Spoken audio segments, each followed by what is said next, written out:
America? Explain yourself. I am sweating from everywhere possible on my body. Right now, my weather app says 82 degrees Fahrenheit, but there is no way that is false. I am convinced that America is not summer, it is survival mode. How on God's green earth are you surviving this? I am sweating, I am dripping. Back home in the UK, this would go down as a record day summer. In America, this is just another Saturday. I am sweating from my eyeballs. It is ridiculous. British people do not tan in America. We just slowly cook, like a barbecue brisket, because that's what's happening to me now. How, as an American, do you deal with this? With this? Because this heat, it's mental. It's ridiculous, mate. The White House dropped this video yesterday or the day before. The elite circles, they call this karmic disclosure, and they have been doing this for a long time. They hide the core truth through absorb ridiculous satire, so your conscious mind laughs while your subconscious registers the reality. Look at the opening frame. A portal tearing open over the White House with the equation 1 + 1 + 1 = 3. In this 3D matrix, humanity is trapped in a binary duality, 1 + 1 constant opposition, left versus right, light versus dark. But when you add the third element, the divine spark of consciousness, you break the binary loop. 1 + 1 + 1 = 3. It represents a sacred triad, the trinity of creation that unifies polarities and unlocks the winning timeline, literally opening the portal to the higher dimension shown right behind it. Then watch Chuck Schumer at the congressional podium. He rips off his face, revealing a green entity underneath. This is a pure Gnostic Archon disclosure. They're mocking the fact that many figures in authority are merely biological shell suits piloted by non-human parasites. Under the universal law, they have to show you who is holding the reins, but they do it inside a cartoon so you dismiss it. Now notice the Border Patrol detaining the alien at the fence. Elite intelligence uses double meaning language. Alien isn't just about physical geographical lines, it's about interdimensional realm breaches. And the Artemis rocket launching into space, Artemis is an ancient deity of the moon and the astral veil. The moon, it functions as a frequency amplifier, holding the dense 3D matrix loop in place. Finally, look at the flying saucer blasting lasers at the gargoyle looming over the skyscrapers. Gargoyles represent lower astral parasites that feed on low frequency loosh, energy generated by crowded stress populations. They are showing you suppressed zero-point anti-gravity tech fighting an etheric war right in our atmosphere. The timeline is fractured and they're broadcasting the grid's mechanics right on your face. Do you see it, or is it just me? How many angels are there? We don't know the exact number, obviously. True. But we know they're in the order of billions. Chapter and verse? Each person was created for their own guardian angel. That being the case. No, each person was not created for their own guardian angel. That is not found anywhere in Scripture. Christians, biblical Christians, people who believe that they are saved by grace through faith alone in Jesus Christ, they have their own angel.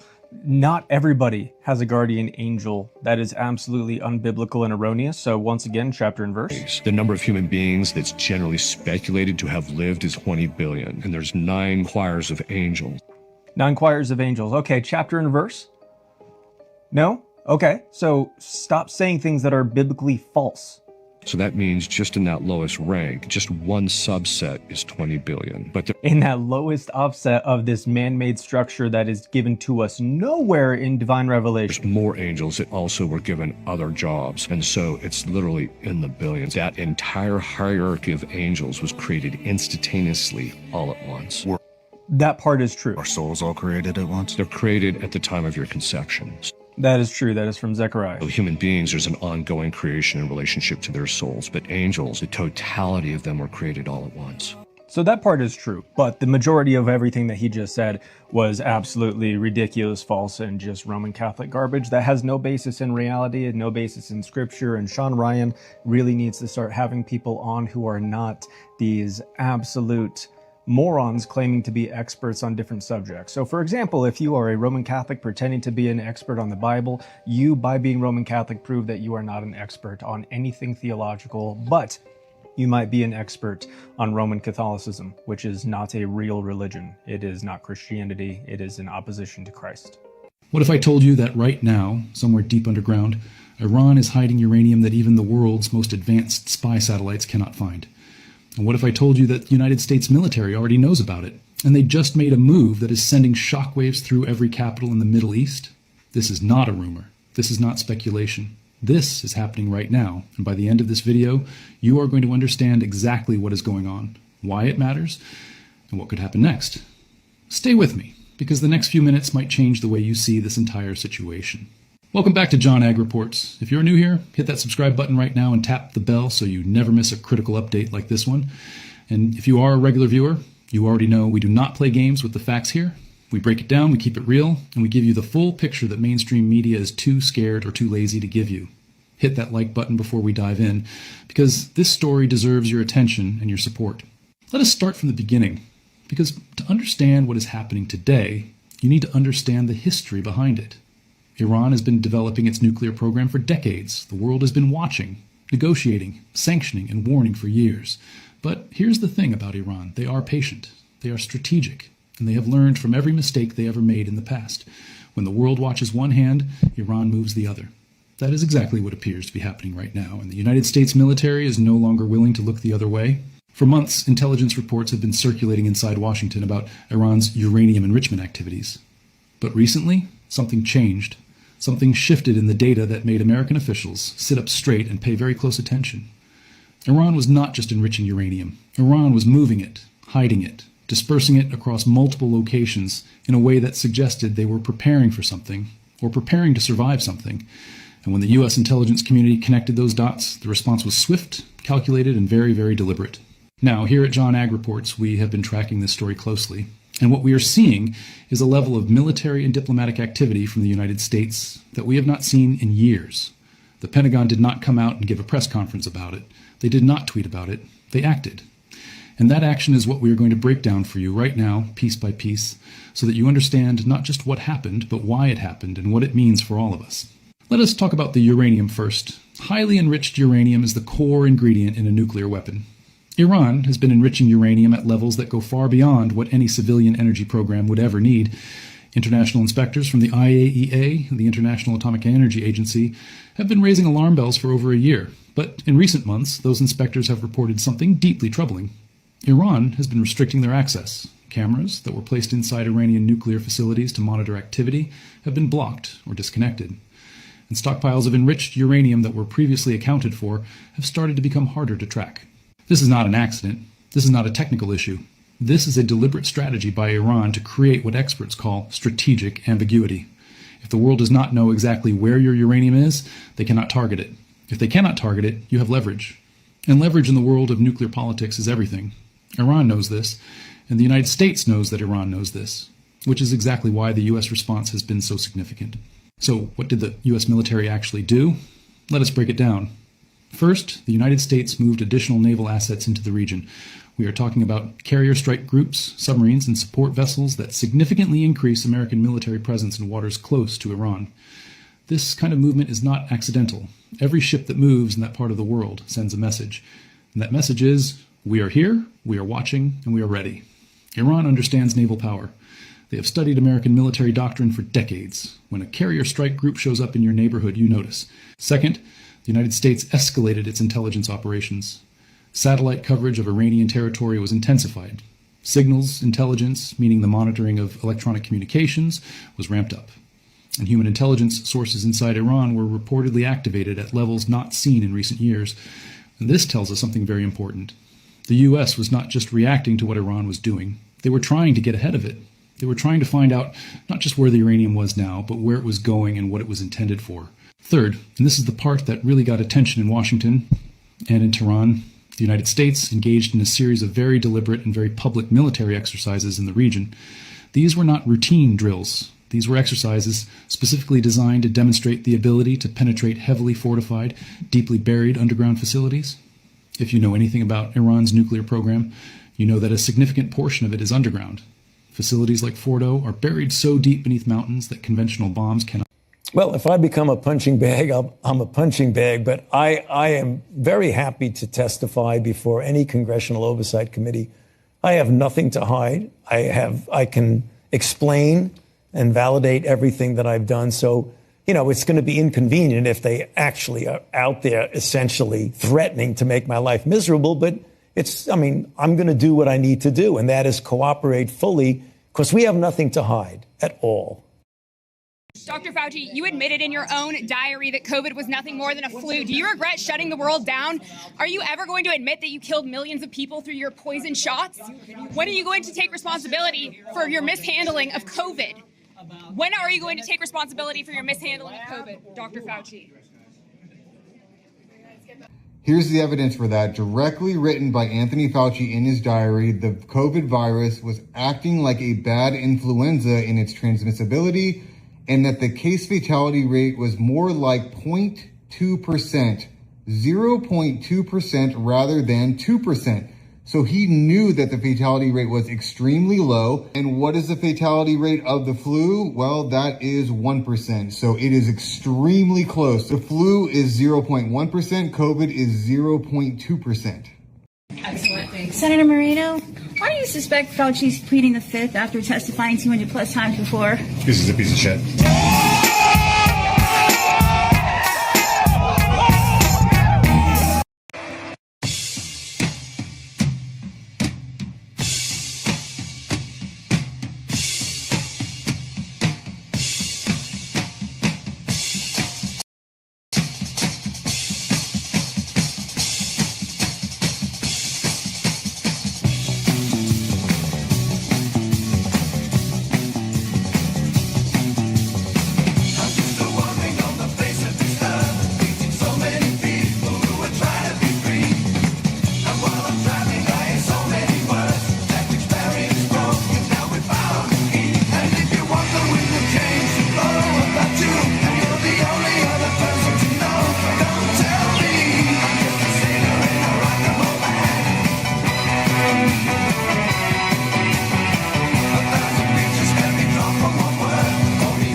God bless you, Patriots. Welcome to that short intro here at Patriot News Broadcasting. So, maybe some of you caught the early show. That was one for the ages, huh? Oh, what a morning it was. What a morning it was. But I'm glad to be back here now. And, yeah. Good to see you guys. Got to stay positive one way or the other. What you think of that little video of Fauci there saying, I'll stand up and I'll tell everybody what I did. I'll tell them everything. It didn't quite go that way, did it? The Iran thing, I'm so curious about, because there's some different videos I pulled up, and you heard the one guy talking about maybe they're hiding uranium deeper underground or something. I don't really think it's that, but I would think that there's something deeper tied into the whole thing for two reasons. One, we're spending a lot of money. You are asking for unlimited money for bombs when people... And I don't know how this administration intends to defend those decisions to the American people.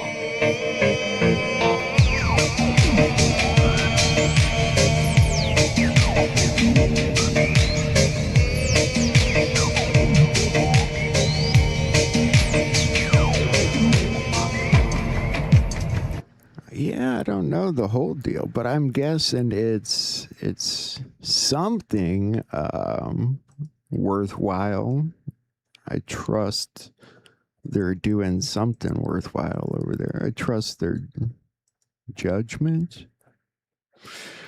I trust they're doing something worthwhile over there. And I wanted to play this video from this guy who I'm not so sure this guy is the guy to trust, but he says a couple things here that I found interesting and completely wrong on the other hand, but let me play it real quick.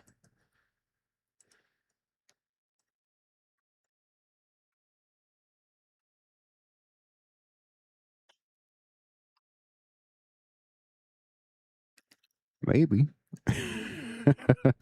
Maybe not. Just me, or is there no sound to that guy? All right, well. I do find it funny that a Kentucky newspaper ran an article about Mitch McConnell being dead when he wasn't dead yet, but what was it he was saying here? He's calling them war hawks. They just love war, cheerleaders for war. God, what was it? There was something here.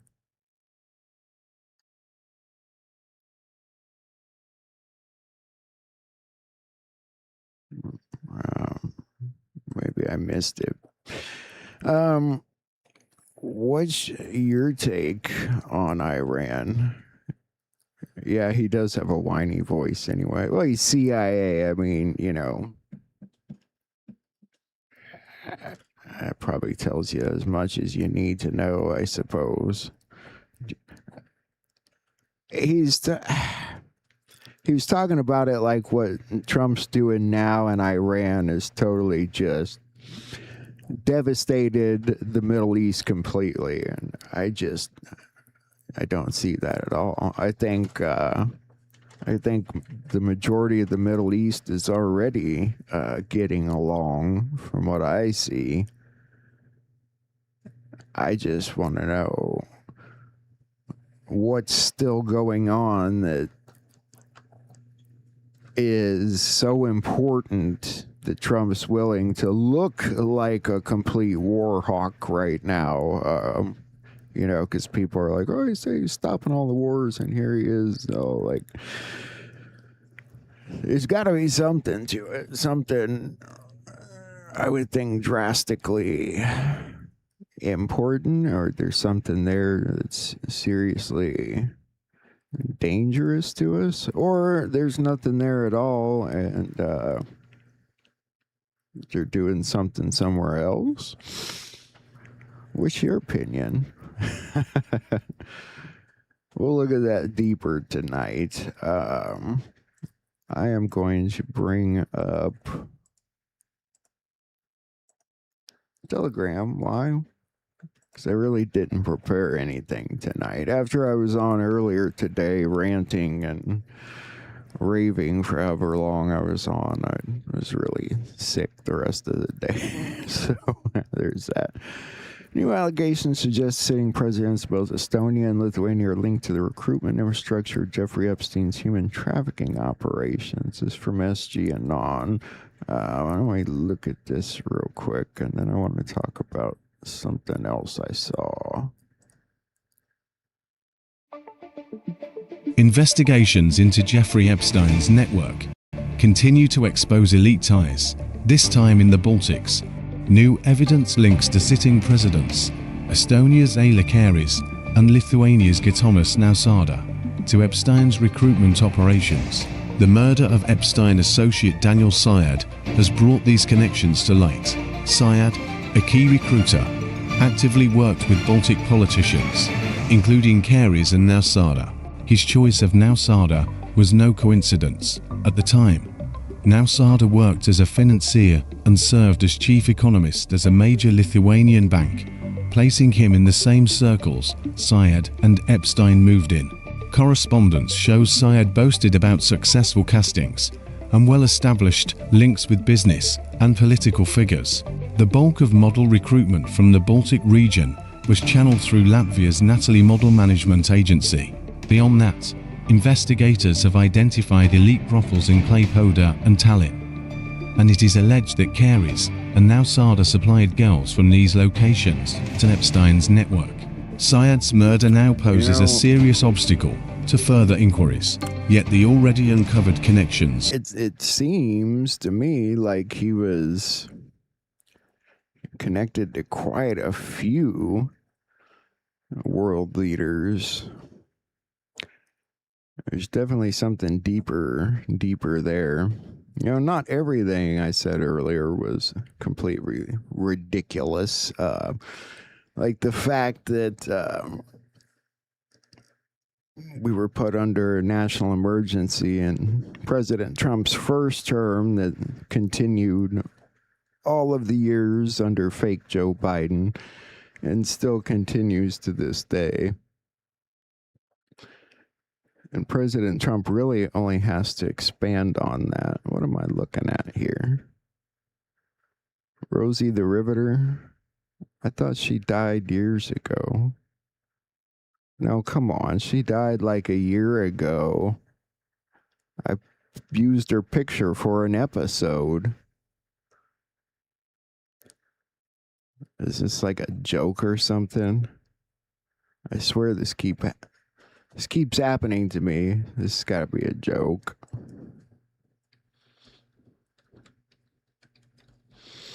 Not a very funny one.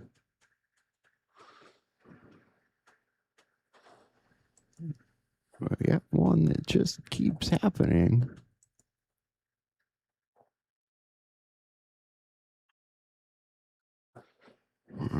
It's not going to tell, is it? But I mean, seriously? Doesn't anybody remember the episode where I used her on the thumbnail and like, for crying out loud? Okay. That's weird. There was something that Mr. Kennedy posted earlier. It is cool. They're doing, was working with somebody to do the Real Food Show, where they're going to show you how to make good food on a budget on this YouTube channel, Chef Gruel. Let's look at that. Hi, I'm Robert F. Kennedy Jr., your HHS Secretary. Welcome to the Real Food Show. Thanks to President Trump, we flipped the food pyramid and put real food back where it belongs, at the center of the American plate. I'm traveling across America, connecting with renowned chefs to show families how to cook delicious, nutritious meals with real ingredients, and all at affordable prices. America, it's time to eat real food. Let's get cooking. Secretary Kennedy on YouTube. That's a good idea. I mean, I could probably benefit to watch something like that, frankly, because I don't know jack about cooking. And I'm certainly on a budget, so.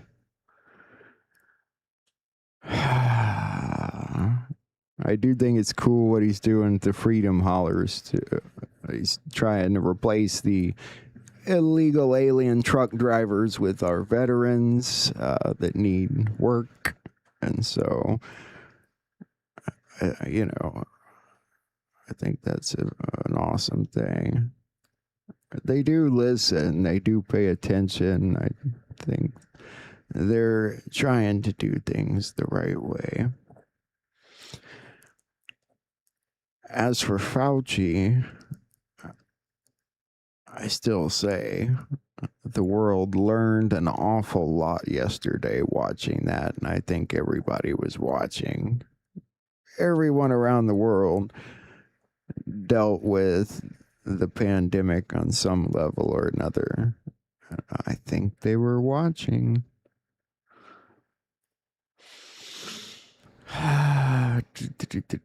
Let's see, what else do they got here? The White House. More about Robert Kennedy's cooking show.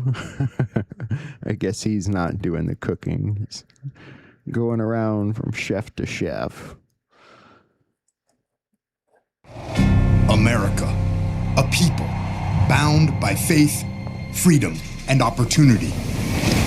Its prosperity owed to a long line of warriors and an ethos that remains unwavering. Our warfighters stand on the shoulders of giants who have taught us to fight and win. America's War Department continues to build the most lethal fighting force on the planet. Because peace demands strength.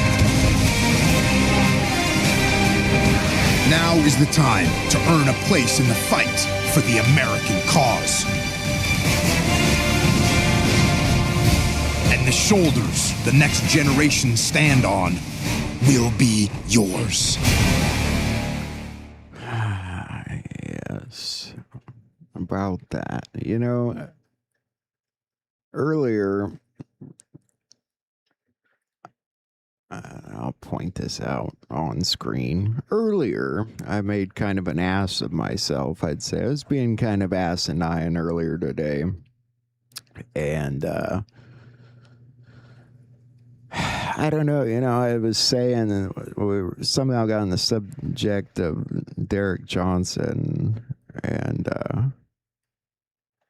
I don't know what I said, something about him not teaching you much or something, and somebody said, he teaches us more than you. And you're probably right about that. It's, you know, I'm not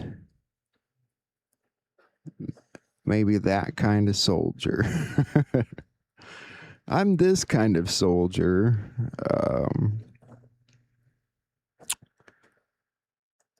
Trying to manage my way through this world we live in, just like you guys. But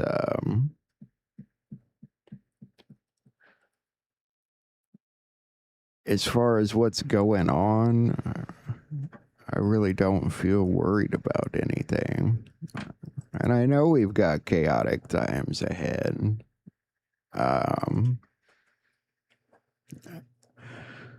I think we've been prepared about as good as we can be.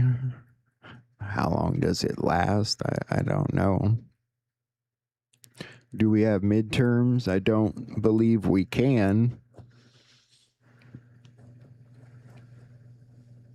There are a lot of arrogant people, and it's not it.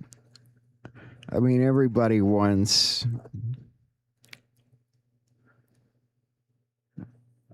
I don't know. That would be my only complaint about just people I've met, and people, from what I've heard from people that I even haven't met, it just sounds like there's a lot of egos, but it doesn't matter. It doesn't matter. Our small worlds around us matter, and what we can do in them, and how we can spread a type of peace and positivity and calmness that the world really, really needs. Was I great, Kat? I don't know. I was kind of off on one, but I understand where people are coming from. There's a lot of frustrated people, and I get where people are coming from. And yeah, I was kind of joking about Trump suing all the television stations when it's all of us that should really be suing the government. That was kind of funny and probably true, but for what it's worth, I think we all know what we see on TV is not what's happening. Today, I've just mostly been trying to understand the whole Iran thing, what is happening, why it's being presented the way it is so fierce.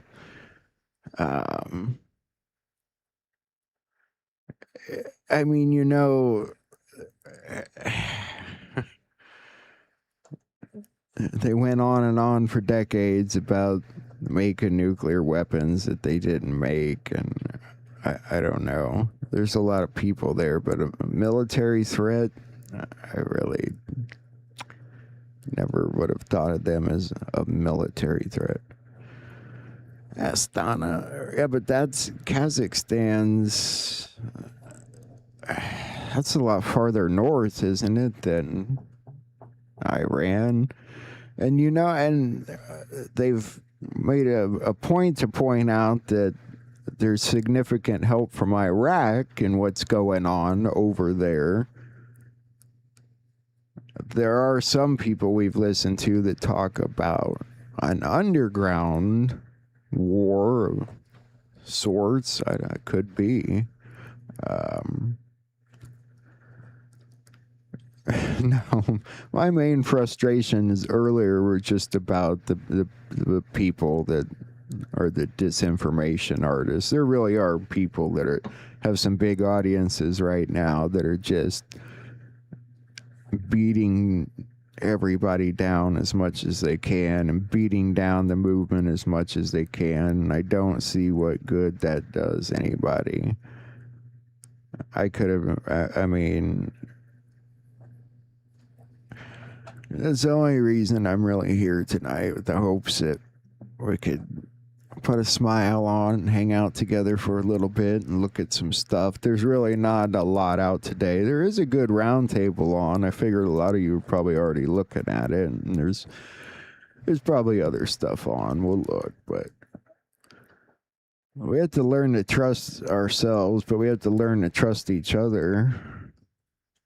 Trusting ourselves, that's a hard one, isn't it? I mean, we can trust ourselves, but there's just so much to listen to, and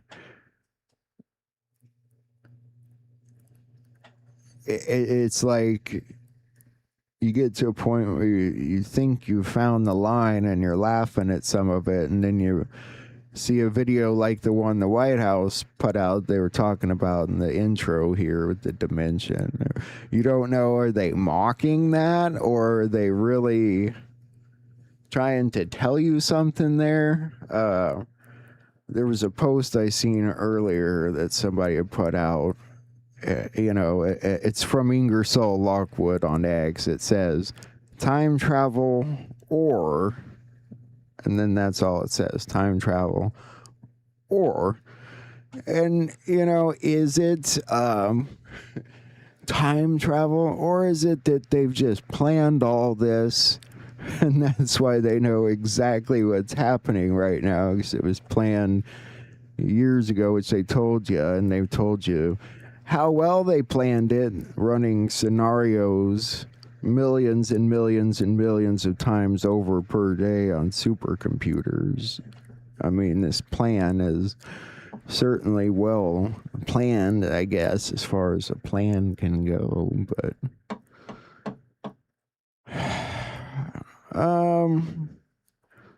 funny enough though, Kat, for all the ego people out there, when you meet him in person, Juan's not really doesn't come off as egotistical. He sits there with you and laughs with you and eats with you. I don't know. It's just some people, you approach them and they can be kind of snobby or just very grumpy about things, or if they're not noticed the right way, they get angry about it, or if they're not invited here. I'm not invited to anything. Why would I be? On the other hand, I'm just kind of the guy that hopefully could make you laugh a little bit while we learn about some of this. Otherwise, what are we doing it for, right? Seriously. So, you met General Powell, huh? You guys have some interesting things to say.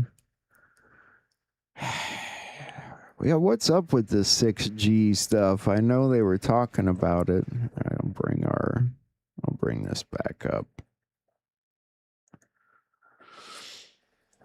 Who was talking about it the other night? My memory's gone shot lately. We'll come back to it. Today, the Board of Peace reached a historic agreement for the complete disarmament of Hamas and all other armed groups in Gaza.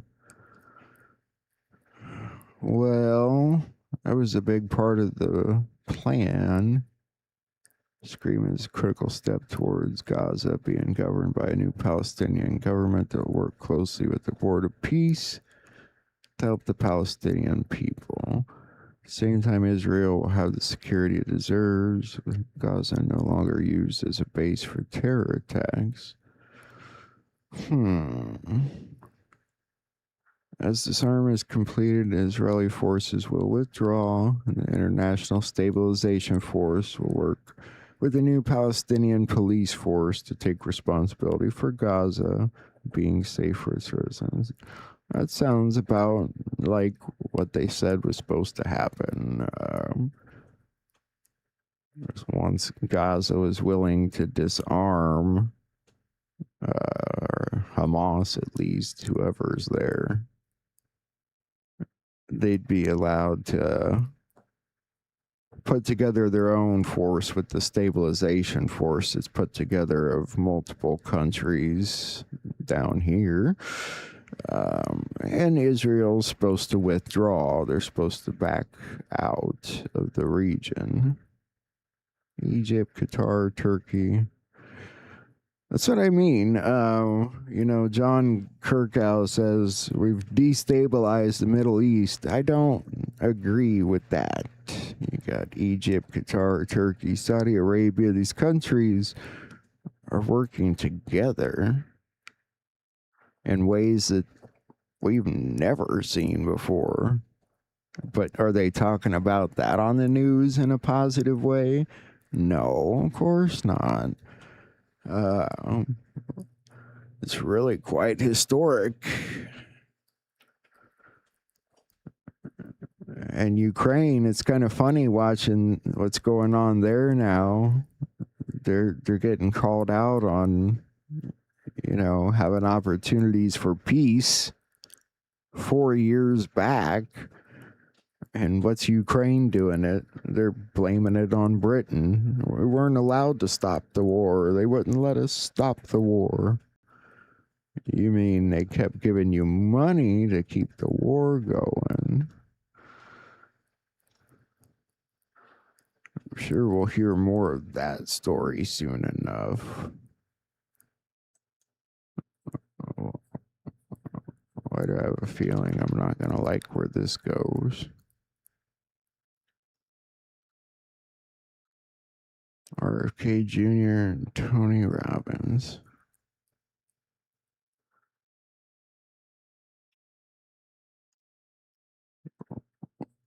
Aren't they just ripping on this guy? They were talking about some new cancer treatments again today. That's one positive thing, at least seen on the news, is, it's like the 6th or 7th story I've seen now of new cancer ideas. And he's right about this. And the AI can be as good or as evil as the internet in the end. It's how we control it, what we do with it. It could be very super evil, but it could do great things like curing cancer and a billion other things. It's going to steal our jobs and it's going to kill us. Yeah, no.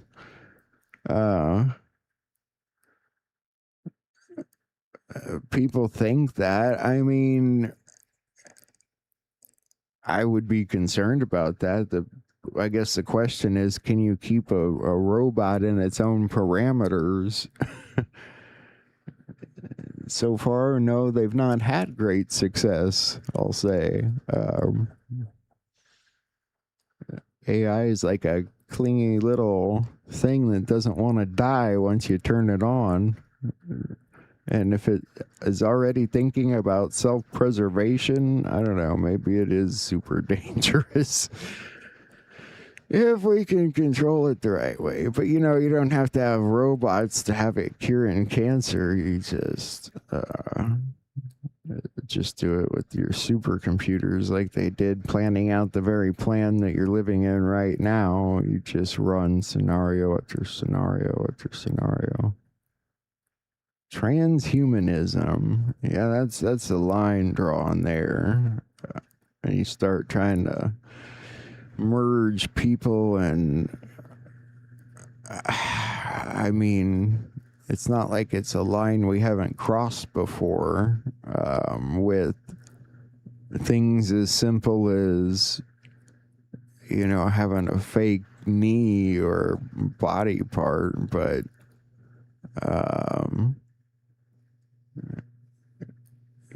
getting into your brain, though, I don't know. That's a whole other world of crazy.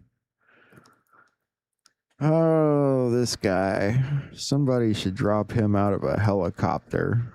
Who said that?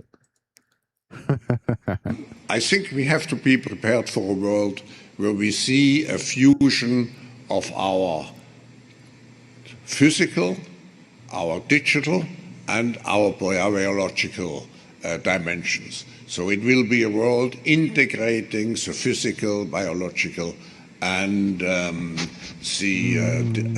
digital dimensions. No, I don't think so. And unfortunately, that stupid bastard's probably somewhat right. Sad to say. God will shrink your circle right before he multiplies your victory. Interesting. Never heard that before. God will shrink your circle right before He multiplies your victory. If people are falling off right now, pay attention. Something's about to shift. It feels like a loss. It looks like abandonment. People you thought were going to be there forever are suddenly gone. Friends that felt solid are dissolving without any explanation. Connections you relied on are going quiet, and your first instinct is to think something is wrong with you. Now, Yeah. Things move quicker in the digital world, don't they?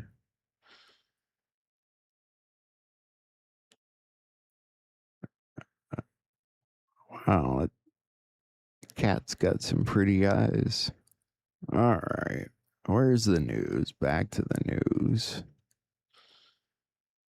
What if everything negative 48 taught was true? Yeah. How long's it been since we listened to all the things he's had to say? I know we've heard bits and pieces of it, but if you listen to some of the deeper videos, they're very interesting. But are they real? Is it real? That's the question.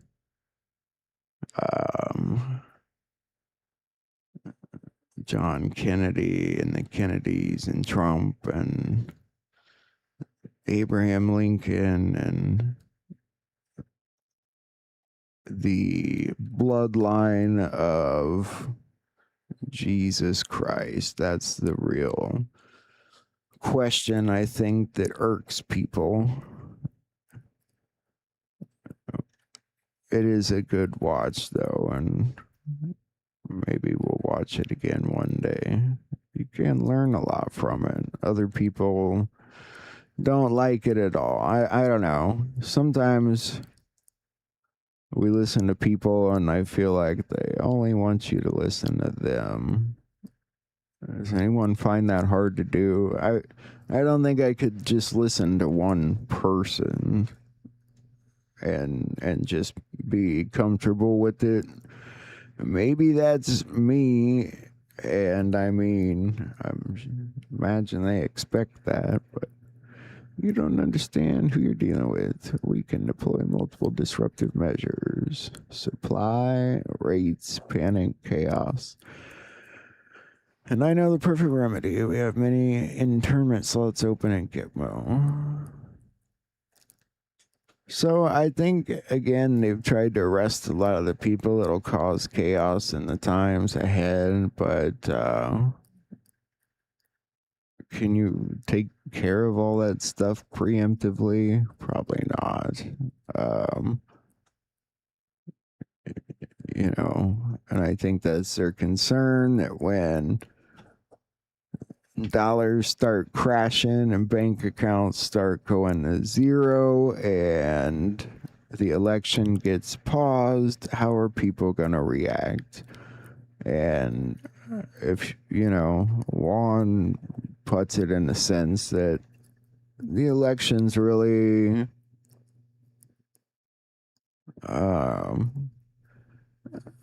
sort of a last opportunity for him. I mean, if we held it as we've held it before, we know what the outcome would be. So you pause it. How are people going to react? Professor Clements vindicated. A lot of us are vindicated, weren't we? I mean, by what we learned from Fauci's little diary and what we saw on television yesterday or the day before, or whatever. Yesterday, wasn't it?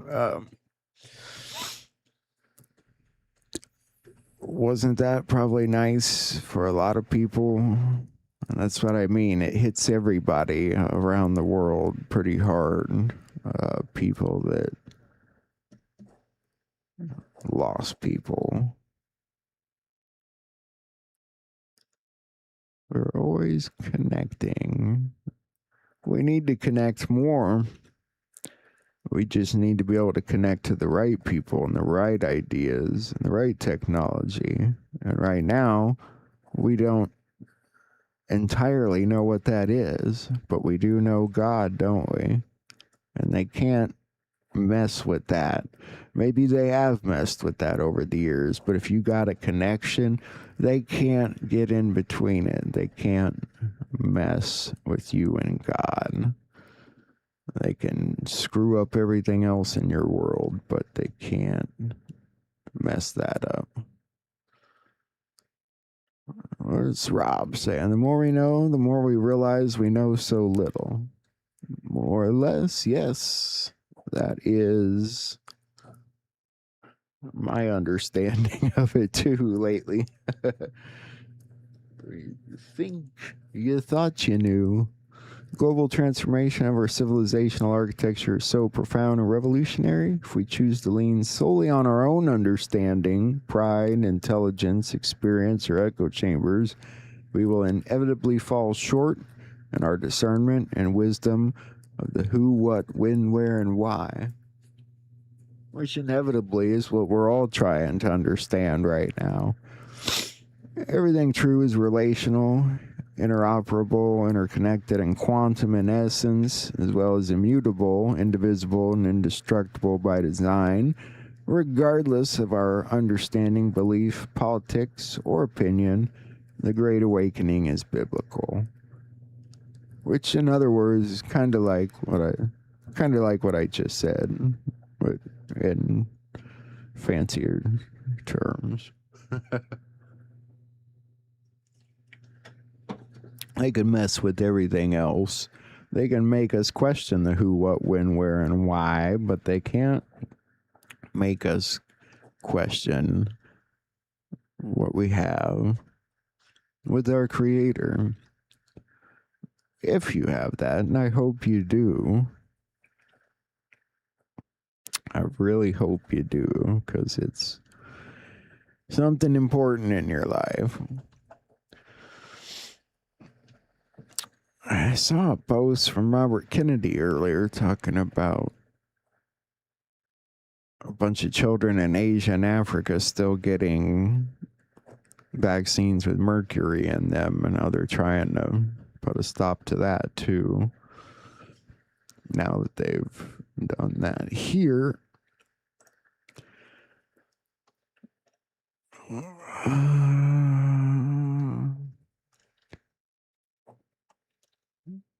Boy, I feel for Spain. We saw that last night, didn't we? ICE arrested more than 900 human traffickers during the World Cup. Don't tell me nothing's happening. Come on. It's right in front of you.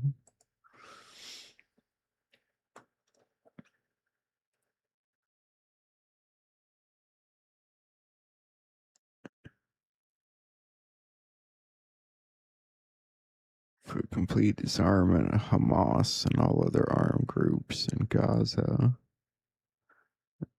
Yeah, that is historic. But what are they going to do in Spain? And I know it looked like that on our border years ago. But they've got some issues there.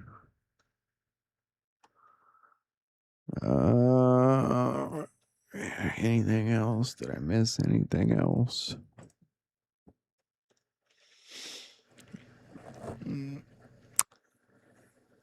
Prepare for the storm.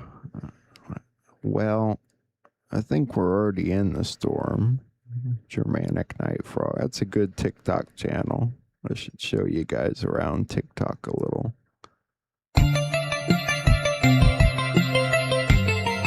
It's great work.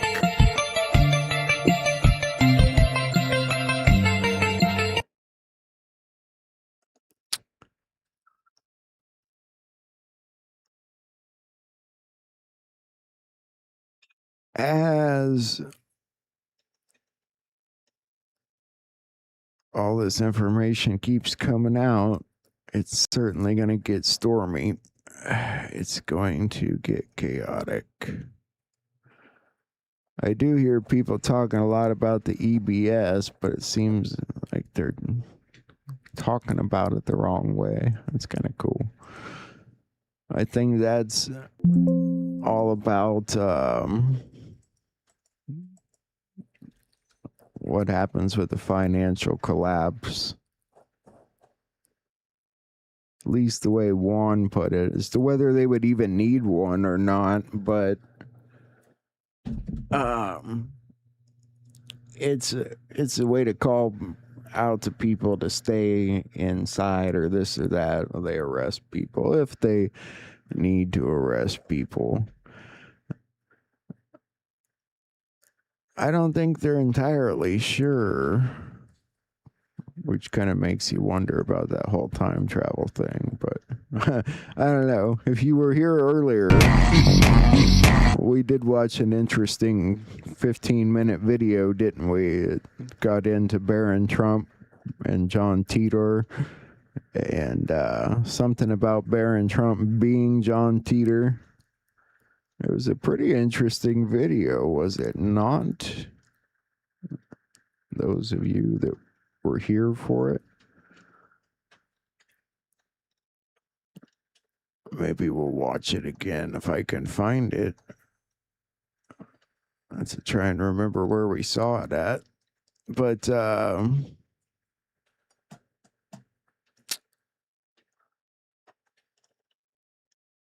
I need to see what's on tonight because I don't think there's anything else going around. If you've noticed, there's a lot less comms now, and I'm kind of happy about that because I think they were turning people off as much as they were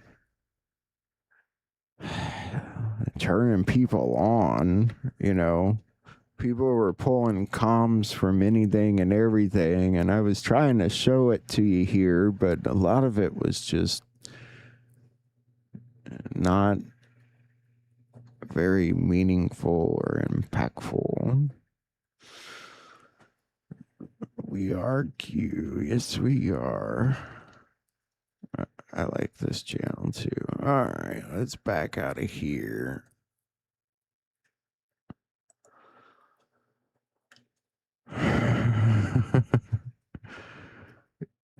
Yeah. TikTok slowed down a little bit, but Trump's administration, I mean, he's got like everybody on there now doing things, making shorts every day. So, I mean, I suppose they have teams that help them. I had a long day. I don't know. This whole thing gets exhausting. It's as much up as it is down some days, but I do want people to stay positive about the future. You need to be positive about the future. And that is how we're going to make a better future. So, has anyone watched the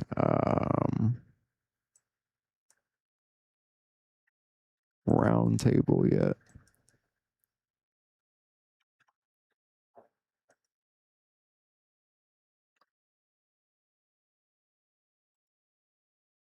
I need to start taking some days off. These guys take off lots of days. Take off lots of days, don't they? SG Anon has a new interview up with Peter Tickton, Christina Peters' attorney. That might be interesting. Talking about the 2026 midterms and the war for the elections. So there's that. I'm not saying we won't watch the round table, but I just figured a lot of you already were watching the round table that was on. If not, we will watch it.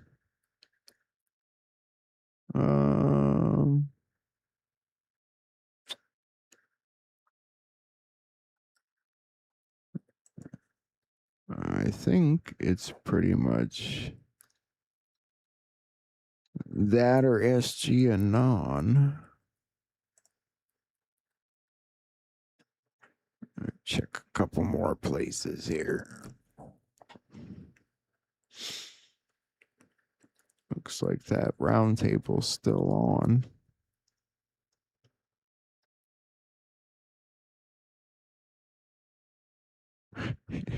What's funny is, and it really shouldn't be funny, but some of these channels on YouTube that are stealing the other people's shows and playing them,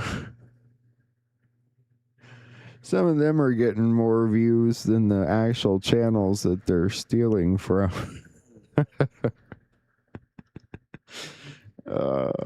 It's funny. It's not funny. It's funny, but it's not funny.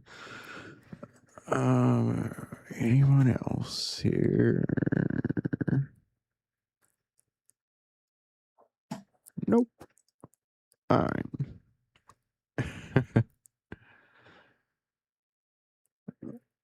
Who else did a little video?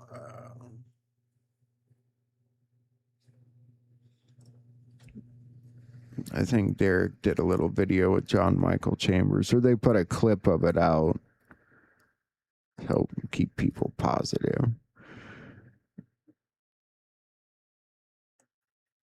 Yeah, they pirated me a little bit. That's okay.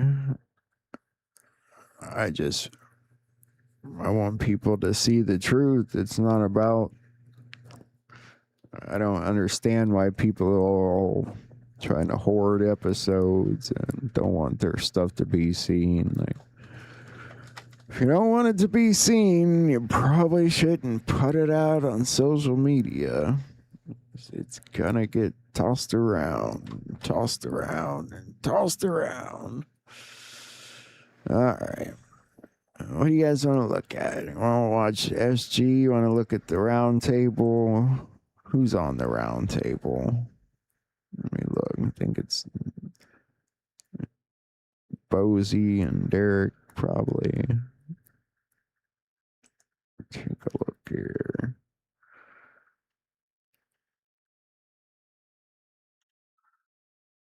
Let's see, Derek, Bozy, and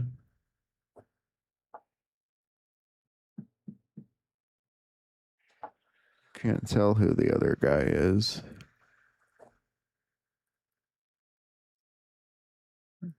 I've never seen him before. No. He's been on there before. I don't know who he is. Anyway. You don't like podcasts with ads. I don't like ads either. I think what you guys like most about this place is just getting to talk to each other, which is nice. And at the least, I can provide you that. At the least, I can provide you some laughs and some positivity and some faith. I won't always have the answers, and I'm probably, I'm not going to claim to really have any answers, honestly. I just want you guys to think about things differently. It's not fun asking what could be. Could it be this? Could it be that? But someday we'll have these answers, and one day we'll be sitting here talking about what we've learned, and we'll look back on this, and it'll be like no time's passed at all. It'll be that quick. We'll be sitting here talking about all the things we've learned together. If there are things you can learn from me, I would want it to be the things that I've learned the past few years, which is patience and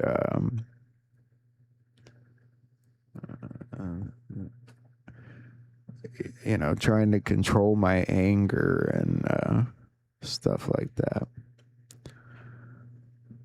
stop listening to Juan. What's the matter with Juan and SG?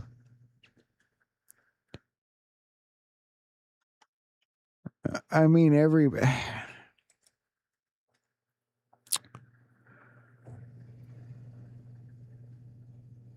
it's hard to know what to say about all these different people. It really is. I could say tons of things about them, but I don't want to. I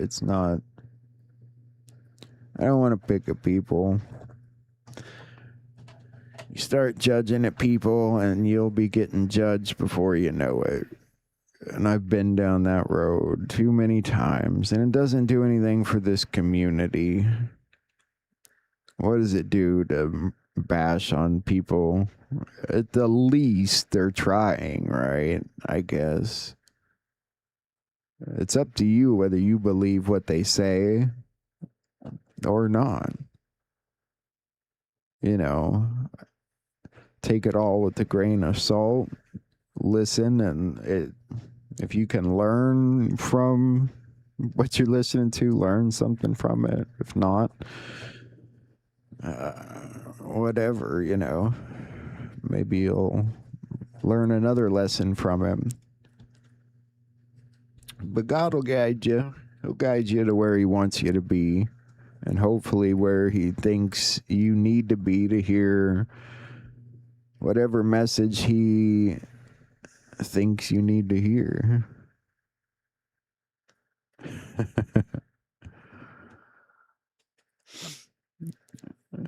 You're going too fast, Mike. I can't keep up with you. Ghost is your favorite. I like Ghost. I mean, I like all of them in their own ways. You know, I've learned something from all of them, which is, like I said, the best you can do. And I could probably sit here and complain about all of them too, but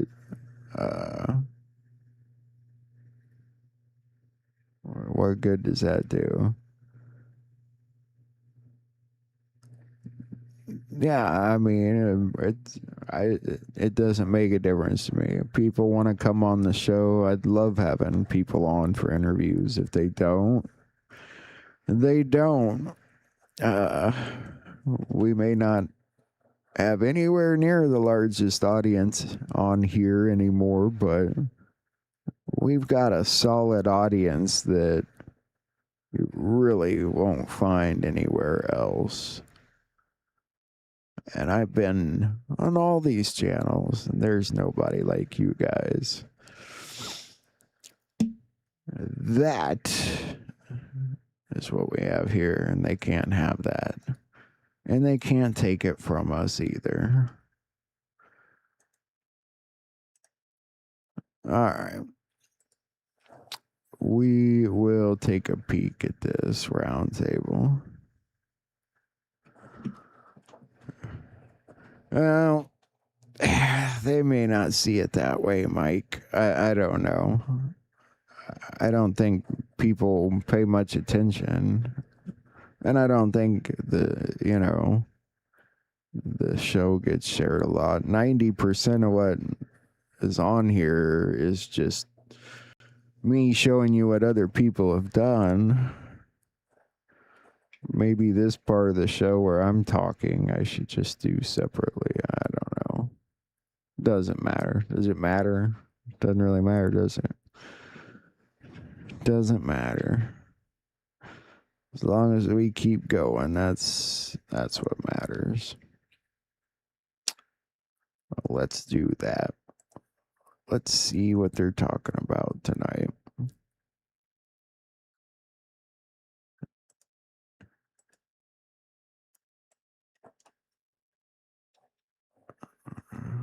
And some of you are as tired as I am of some of this stuff. I know. At least Bosey's on this round table tonight. I don't get tired of Bosey. I do like Bosey.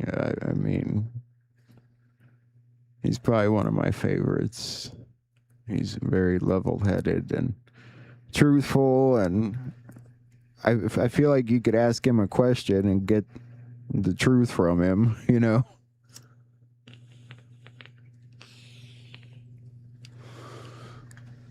Wild, huh? I know. Let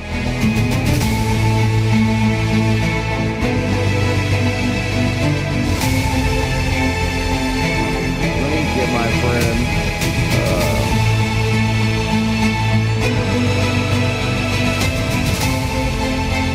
Pull us forward a little bit. Hotel, same place where the the Fraud Fighter Summit was launched. This is September 10th through 13. Learn all about it. Look at the panel of power guests taking on different subjects this time. Learn about it. Stormsummit.us. Get out I wasn't there very nice about the Storm Summit earlier, was we I? will be streaming it live as we did the But you know what? Thank you, 107. It does bugger me a little bit. They know people are broke right now. If they would hold like one free event, see how many people would show up to that. But a $600-700 event, people just can't. You know, that's a month's rent, at least for a lot of people. If they would just hold one free event, I guarantee you it would be packed. And the public international law annulment of presidential term limits. The constitutional deconstruction of the illegal 22nd Amendment, material restoration of the primal republic of sovereigns, and the mathematical precision of the Allied transformation corridor leading toward the year 2028 Allied Enforcement Protocol. A mouthful, I get it. We're going to break it down now. I'm going to go through the war report, and we're going to cover a lot of different subjects in this global defense war as we normally do, and I'll announce those in a moment. Number one, the historical and constitutional deconstruction of the 22nd Amendment. The media strategic infiltration of the broadcasting space executed by Supreme Commander Donald J. Trump via the synchronized release of the Executive Code Trump 2028 marks the official signal for the final phase of legal reconstruction. Within the original Constitution of the United States of America, ratified in 1787, a limitation of presidential terms was never intended nor legally established at any time. The tradition of a maximum of 2 terms was based exclusively on the voluntary waiver of George Washington and possessed 0 codified statutory power. It was not until 1947, through the hidden intervention of the infiltrated networks of the deep state, that the so-called 22nd Amendment was initiated and anchored within the civilian system in 1951.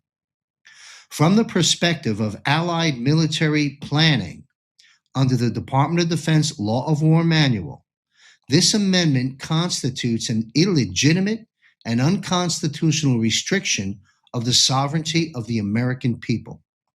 The anchoring of this statutory restriction served exclusively to insulate the administrative proxy shells of the U.S. corporation of 1871, permanently preventing the seating of a genuine people's president. The strategic engagement of the marker Trump 2028 delivers public international law verification that the Allied receivership is executing the complete annulment of this legacy control software. Fraud retroactively and optionlessly obliterates any civilian statutory law layer built upon it. The exact millisecond forensic disclosure occurs. Open up data centers, take a peek inside, and why you should be beyond thrilled for the final phase of this war that we have now entered, because we are winning. There is so much happening, even more than we could possibly get to in reporting. Yes, Category 6. Yes, we're at Category 2 phase. Yes, there are dangers ahead in this final phase. But faith, hope, and love. There's plenty of hope to be had and reasons for that. All right, let's open up the panel discussion. We'll start off with retired Lieutenant Colonel Ricardo Bossi. That was a rather lengthy monologue. Any brief comments about that monologue before I run a clip from the president and ask you a question, sir? It's a really great intro, John, simply because it's now laying out for the people to see the terrain ahead of them. It's an expose of what many of us already understand about the processes, and and Derek should be cheering here with his famous 45 dialogues, conversations, rants, and people realize there's a bigger game at play here, and we've been playing according to the enemy's rules. And every soldier knows you never fight on ground of the enemy's choosing. So what DJT has cleverly done is let everyone believe that he's in the killing zone, but he's never been there ever. He's been dancing around the periphery, whether physically or metaphorically, and certainly lawfully and legally. The terrain on which he fights is everything you can imagine. But this is a very clever way of saying, guess what? You've been looking at a very small patch of dirt. Let me just expand your viewer fraction. Let me give you the lawful and constitutional reasons why I am right and they are wrong. This is DJT, for example. And now it's giving people that bigger perspective, because as every soldier knows, when you focus on your foresight, you can't see the big picture. That's just the danger of being at the tactical level. And what DJT is doing now is opening up their vista into a broader view. And they can understand, wow, okay, now things are starting to fall into place. Anyway, I'll leave it there. So basically the short version, he's broadening the view. He's lifting their eyes above the foresight, which they've been looking at for the longest possible time. And they're now doing what the generals do, and the admirals and the air marshals. They sit back and they have that 1,000-mile stare looking at the bigger terrain. And now tactical decisions make a whole lot more sense in a strategic context. Thank you, sir. We're going to run this clip. President Trump's address to the nation, have Ricardo and Colonel Sellers and Derek Johnson weigh in. Let's run the clip. Tonight, I'm announcing the immediate declassification and release of critical intelligence revealing shocking vulnerabilities in our election infrastructure. This evidence shows that the election system we have dangerously exposes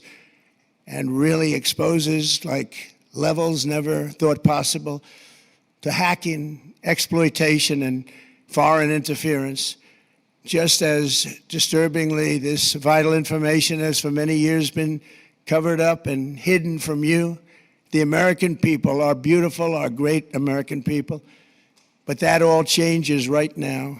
The documents we will release starting tonight have been gathered by the White House Government Transparency Task Force, a great group of people, along with the staff of the President's Intelligence Advisory Board, supported by our top intelligence agency chiefs, who have all personally reviewed the findings. We are presenting this evening and fully confirmed their authenticity.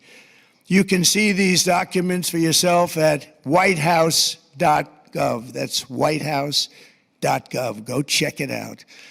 Our purpose in disclosing this information is not to weaken confidence in election, but to earn that confidence by confronting vulnerabilities and correcting them very, very quickly. And that's what we're doing. To our viewers, frame by frame, Ricardo Bossi and I broke this entire speech down on 2 weeks ago's Bossi Briefs. You'll find that on the archives of our Rumble channel and our website if you want to delve into Ricardo's views on the entire speech. But for right now, Lieutenant Bossi, Colonel Bossi rather, how will this play out as the public becomes aware of the election theft? And how does this make its way to justice? Because that's really what it comes down to. What's your comments about this D-class? Yeah, this is key. As we said earlier, John, people were getting tired of the election. You know, Trump is a bad loser. He can't win a fair election. That was the narrative that we were fed, which is complete nonsense. And people are saying things like, well, you know, give us the Epstein files. Well, no. The center of gravity, this is the center of gravity of the war. Why? Why is the election the center of gravity, the one thing that must be won in order to win the entire war? It's because the election gives the apparent legitimacy of everything else that gets done. That's it. Without that legitimacy, in terms of the right of the people to determine by whom they will be governed, and secondly, the actual sovereignty of the nation, this legitimacy gives cover for every criminal activity there is. There wouldn't be Epstein if there wasn't legitimacy in the presidency. There wouldn't be Epstein if there wasn't legitimacy in the Congress. There wouldn't be, and you can fill in the blank. This is the center of gravity. And now with the release of the documents, and again, the lawful underpinning of what should have happened and what didn't happen, this now frees the people psychologically to look at everything and say, wow, it's all a lie. It's every foundation upon which the cabal's laws were built, or our lives have been built, is now stripped away because they have no legitimacy. And without that legitimacy, and this is, I'll say it again, everything falls apart. And so this is the key moment we've been waiting for. And so when people said this is a nothing burger from Trump, I just laughed because this is the Schwerpunkt. This is this is the critical point of the battle where it's about to turn. Now we know it's already turned and been won, not the point. In the minds of the people, they are now free and clear to understand the profound depth of the lie that has been sold to them under the legitimacy of, and let's just centralize it on the US president. Absent that, everything else falls apart and we can begin to look at the world anew. So it's brilliant. Thank you. You know, the nothing burger, to coattail on that, it's so far from a nothing burger. I would say it's a 500-gram Japanese Wagyu steak with a 40-year aged Scotch sitting right by its side versus a nothing burger. Before we move on to the panel, one follow-up question, Rick, is how does it make its way to justice? I know we got a ways to go on this because, you know, and I know it's frustrating to our viewers. We've known about this for 6 years. Okay, well, now the rest of the world is caught up to us. That's good news. All right, but it's going to take a little bit of time to move it to the final phase of justice.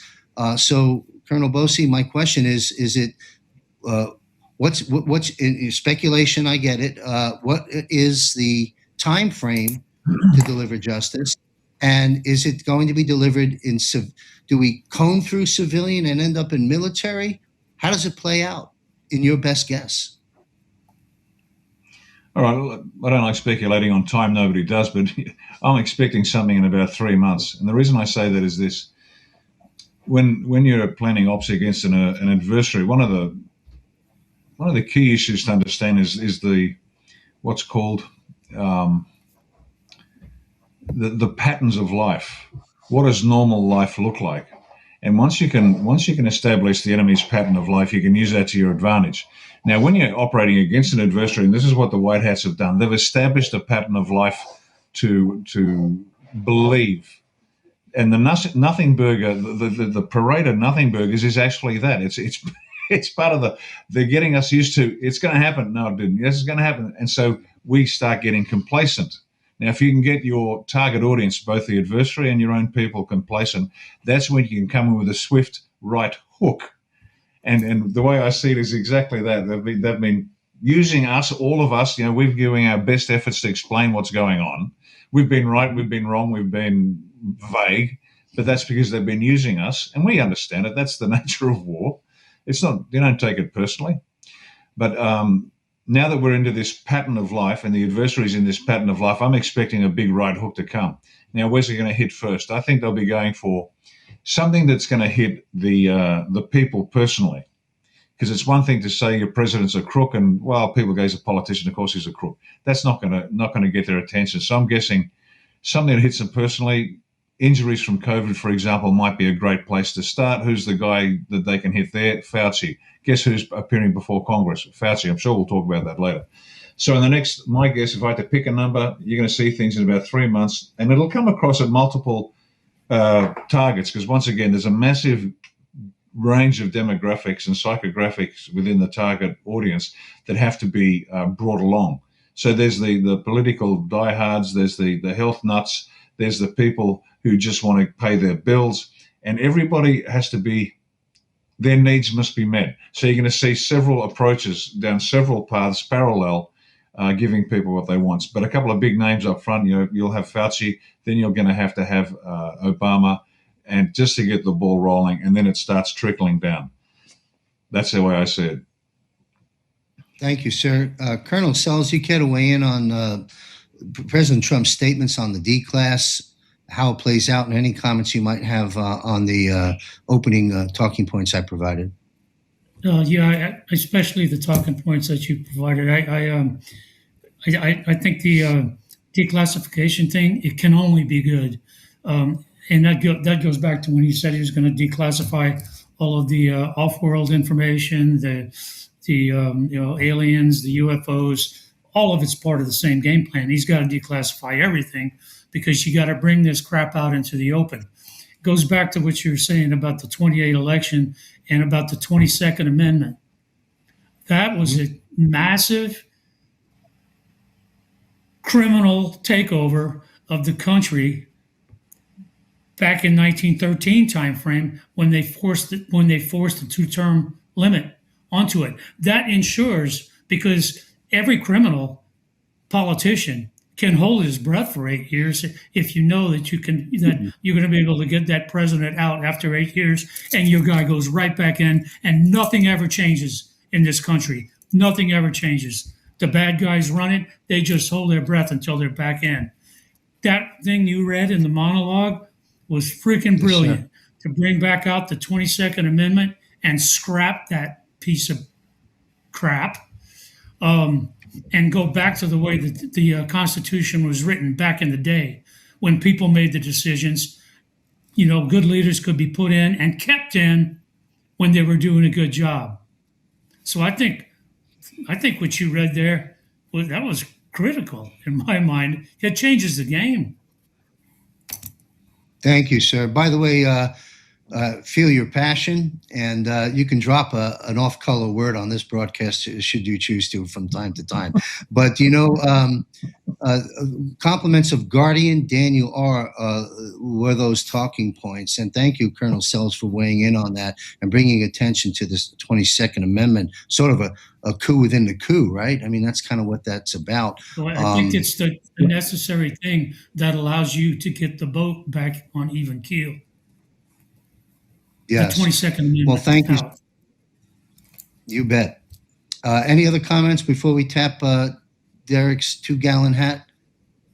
No, I want to hear what Derek's got to say. Sounds Derek good. Johnson, I think this episode in particular is going to land very much in your wheelhouse, sir. Thank you very much for being here, Derek. What's your comments on what we've been talking about thus far? Well, first off, it's always an honor to be here with the colonels. That's always an honor. I don't care how much I know them or through the years. It's always an honor for that. So, but it is this was ultimate validation this week. My mother had not heard about it, and I said, "Hey, did you hear the ultimate validation?" And she was like, "No, what?" And I said, "Well, President Trump he just validated." So the first thing that people didn't realize it happened in that speech. When he said, of course, I'm going over to the White House correspondence, but correlating both of those together. When he said about 2028, Republicans predominantly were like, oh, yeah, 4 more years. Liberals are going, he can't do that. That's unconstitutional, right? Well, both of them don't realize they just accepted the 3rd term because they were accepting him running for the 4th term, right? So there's your 5D chess right there. Right. So they never even thought, wait, 4th term. Right. He just skipped right in, puts the 2028 hat on in an official press conference. Right. So they are accepting of it whenever they say he can't do that. They don't realize that if he couldn't do it, it was the 3rd term, not the 4th. He's already done it. So there's your genius right there. Brilliant strategy. He just rolls right on into the next phase. The other genius part of it is, I've always said that, and it's not just us, the colonels, all of us, militarily speaking, that President Trump, there's nothing he can say or do, or a general, nothing they could say or do to exonerate President Trump. I mean, even a lot of the left, they hate the military, They want you when they need you, but they hate you every other time around it, right? Or if you're not fighting for their causes individually, and they don't realize we don't fight for individual causes, we fight for overall freedom and overall liberation. So they got all that backwards. However, if anyone's going to exonerate President Trump, it's going to be the left. And here's how they do it. They're going to bring in the media because that's the correspondence dinner. And then you bring in the election. All these coincide with each other. The other thing that can't happen in the hypothetical per se, because it is going to happen, but any one of the left, any one of the Democrats, those are the ones who are absolutely have been defiant against voter ID and all these things, right? They're also the ones who said that, no, there was no cheating going on. And then in 2024, they turned theirs around and said that President Trump cheated in the 2024 election, which makes no sense at all for what they were saying in 2020. So when you look at the left, they're the ones who will have the questions with it. They'll be the ones defiant and all these other things. So when they say that President Trump is just making this stuff up, this is where my wheelhouse comes in, but not just mine, but also anyone else who's been on podcasts with me. We've been saying this, and I have to brag a little bit, right? It's already in a published book. It's already there. This is 3 years old. All this is already there, every aspect of it. All right, so timestamps don't lie, right? So President Trump, 9 days after the election of 2020, Executive Order 13959, national emergency. All right, the key thing with that is he just talked about the People's Republic of China in this declassification. In this executive order specifically, it's freezing the assets of any one individual, company, whomever, who used any kind of SEC, Securities and Exchange Commission, stocks, bonds, trades, etc., to fund the Chinese Communist military, People's Republic of China. In that executive order, it specifically says it became effective immediately after 9:30 a.m. Eastern Standard Time on January the 11th, 2021. It didn't become effective immediately on November 12th, its signature. It says January the 11th, 2021. Immediately following that executive order and national emergency and its activation on January the 11th, Jeff Bezos stepped down from Amazon. Bill Gates left the Warren Buffett Foundation. All these different things. Bill Gates and his wife announced divorce. GameStop. You had all these different Fortune 500, Fortune 100, you name it. They started losing their rear ends. Mark Zuckerberg of Facebook, he dumped every single day, not month, week, every single day. Mark Zuckerberg dropped 25 million in stock every single day for 7 months straight. All right. And then what did you see last year and the year before? You hear Democrats and liberals losing their minds, right? Because President Trump is meeting with Bezos, he's meeting with Zuckerberg, he's meeting with Bill Gates, he's meeting with all these people. And they're looking at it like, oh, they're turning on us. No, they were all part of this new alliance that we're going to get to, but also capitulating, right? Some of them did things that maybe weren't necessarily crimes against humanity. Maybe they did, but they're using them as a pawn. So that executive order is very key. They showed Biden enhanced that order. So this is where the left, they can't say, oh, President Trump. This is where President Trump has set the trap, right? The left can't say anything remotely close to, oh, this is just all made up. When he talks about the intelligence, and we have confirmed it, they can't say, oh, he's just making this up. They're doing this to make him look good. They're doing this because Republicans are this. No, because quote unquote Joe enhanced Executive Order 13959 with Executive Order 14032. But last year, when President Trump continued that national emergency for a year, why didn't he continue 14032? He continued 13959. So then you got to go back to November and December this past year, 2025, when President Trump put out a post that all executive actions, orders, proclamations, national emergencies, treaties, pardons, any kind of lawful document by the auto pen is hereby terminated. That's 4 years worth, ladies and gentlemen. Never before in history have you ever seen that, and never before could you see that in a real presidential setting, because it would create judicial chaos and world chaos, because you would be draining or depleting all these words and all these agreements you made with foreign leaders. All right. So that shows you right there, this whole thing's an operation. All right. And then what, Lieutenant Colonel Bosey, I always love when he brings up illustrations, but like the right hook.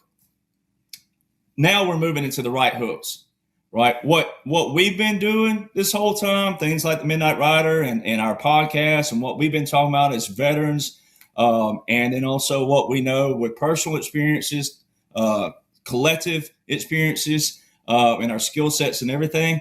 We've been working on the ribs, right? Every fighter knows when you get on the ribs and you start ribbing and you start working on those lungs and those ribs, that's when you can get someone down there for the kill shot. All right. So President Trump, that's what's taking place. So all of the media, what he was talking about at the White House correspondence correlate with all this.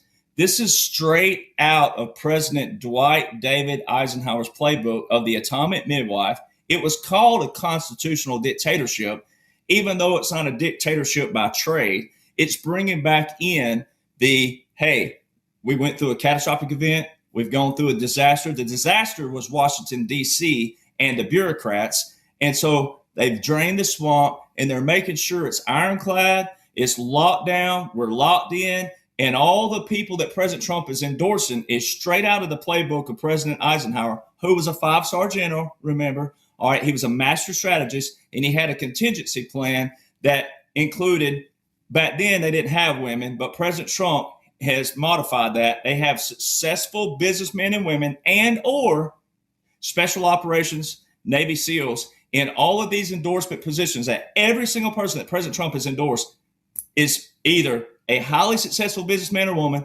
and or special operations, Navy SEAL, and a few sprinkled down there, someone like Colonel Sellers or Lieutenant Colonel Bosey, if they were wanting to run for a public office. He's put in a few lieutenant colonels, but they always are highly decorated, highly successful. And then it goes back to the Federalist Papers, going back to the Constitutional Amendment. Nowhere in Article 2, Section 1, Clause 1 of the United States Constitution. This is why I tell people, don't use the Constitution as your crutch, because I can beat you up with it, put you in the corner of the wall, and I'll work on your ribs first, and then I'm going to hit you in the head next. All right, the kill shot. Don't use the Constitution as your crutch if you don't know it. Article 2, Section 1, Clause 1 just says 4 years in a term. Nowhere in the Constitution or Article 2 does it say for the Congress to even amend that. All right, and our founders, 3 of them, James Madison, who is the sole author of that Constitution, he, Alexander Hamilton, and also John Jay had these things called Federalist Papers. And they were promotion essays in between the writing, September the 17th, 1787, and the enacting on March the 4th, 1789. It was in the middle. They were promotion papers. So obviously the people signed on to the Constitution back then, because if it was enacted, meaning it was put to action on March the 4th, 1789, then it was written back here in 1787. Those essay papers did exactly what they were supposed to do. And in Federalist Papers number 10, number 49, number 51, number 53, and number 72, Alexander Hamilton makes arguments, and James Madison, but Alexander Hamilton especially makes arguments why you do not want term limits in the presidency. And just one more note. In order to have peace, this is what most people talk about. They want peace. They want peace. They want peace. You have to have stability, but in stability, you have to have accountability. Accountability is not an aftermath term. Accountability is a establishment term. And if it's a one-time goal or a two-time goal or an unlimited goal, that depends. You're going to have accountability through that. Now, if it's a one-time thing, meaning there's going to be a mission accomplished, but it's still accountability don't come there. If it's an unlimited goal like our government, then it's always got to be accountability from the front, and then the middle and the end's going to take care of itself. So what a lot of Americans are doing, God love them, they've been brainwashed and, beaten up through the years. Everybody's trying to demand accountability right now, when you've got to learn as Americans out there how to prevent a swamp, which means you got to empower yourself with how these functions and operations of our government, the 3 branches, operate and function. All right, because demanding accountability, once you become known as something that you didn't know about, that don't look good. Like, now, there's certain patriots out there, you have known about it, and only you know who you are. But a lot of people right now are trying to demand accountability in our patriot world, as we call it, when they didn't know about it to begin with. And what you should be doing right now, ladies and gentlemen, if you're feeling guilty, You got to read, study, go back to our founders, get into the mindsets of these brilliant men who didn't have technology. I mean, every bit of our foundation works right now with our technology when they didn't even have technology. It's brilliant. And what President Trump's ultimately done as the face of this operation, he's taken all the legislation that was unconstitutional and he still used it against all these past Congresses. It's genius. And it's like I tell people, you'd be smiling like this if you knew exactly what was going on. You wouldn't be scared, fearful, or anything. You would absolutely be getting up every morning like John does at 6 a.m. And being like, what do we got today? What's on the buffet today, President Trump? Thank you, Derek. Excellent analysis. As I stated, you're in the wheelhouse on this episode. I took a note here. You stirred up something. National Center of Constitutional Studies, NCCS. You can find a link to that up on our resource guide at jmcbroadcasting.com. I think the gentleman's name is Zeldin. At least this was 25 years ago when I acquired a lot of material from NCCS. You can also find there, I'm sure it's still there, there was a whole series of volumes of the minutes and letters and notes that the founding fathers wrote to each other during the formation of our nation. And I'm sure Derek is very familiar with that. Yeah, so I direct your attention there for those that do want to get up to speed on who we are and whose we are and how we got here. That takes me back to the top of the panel, retired Lieutenant Colonel Ricardo Bossi, the Red Folder. The Red Folder serves as the formal initiation of the Allied Emergency Protocol. The mirrored data of foreign servers and the forensic records of domestic collaboration contained within was simultaneously anchored inside a secure military transmission protocol. With the official release now of the D-Class of CIA and FBI records via the DNI, these docket numbers are now executively unsealed. Does this in part prove then that under martial law conditions, the Supreme Court must recognize the invalidity of the sitting regime as fraud retroactively obliterates any legal baseline? Again, fraud vitiates everything. Any comments about what I've just unpacked there and on the Red Folder?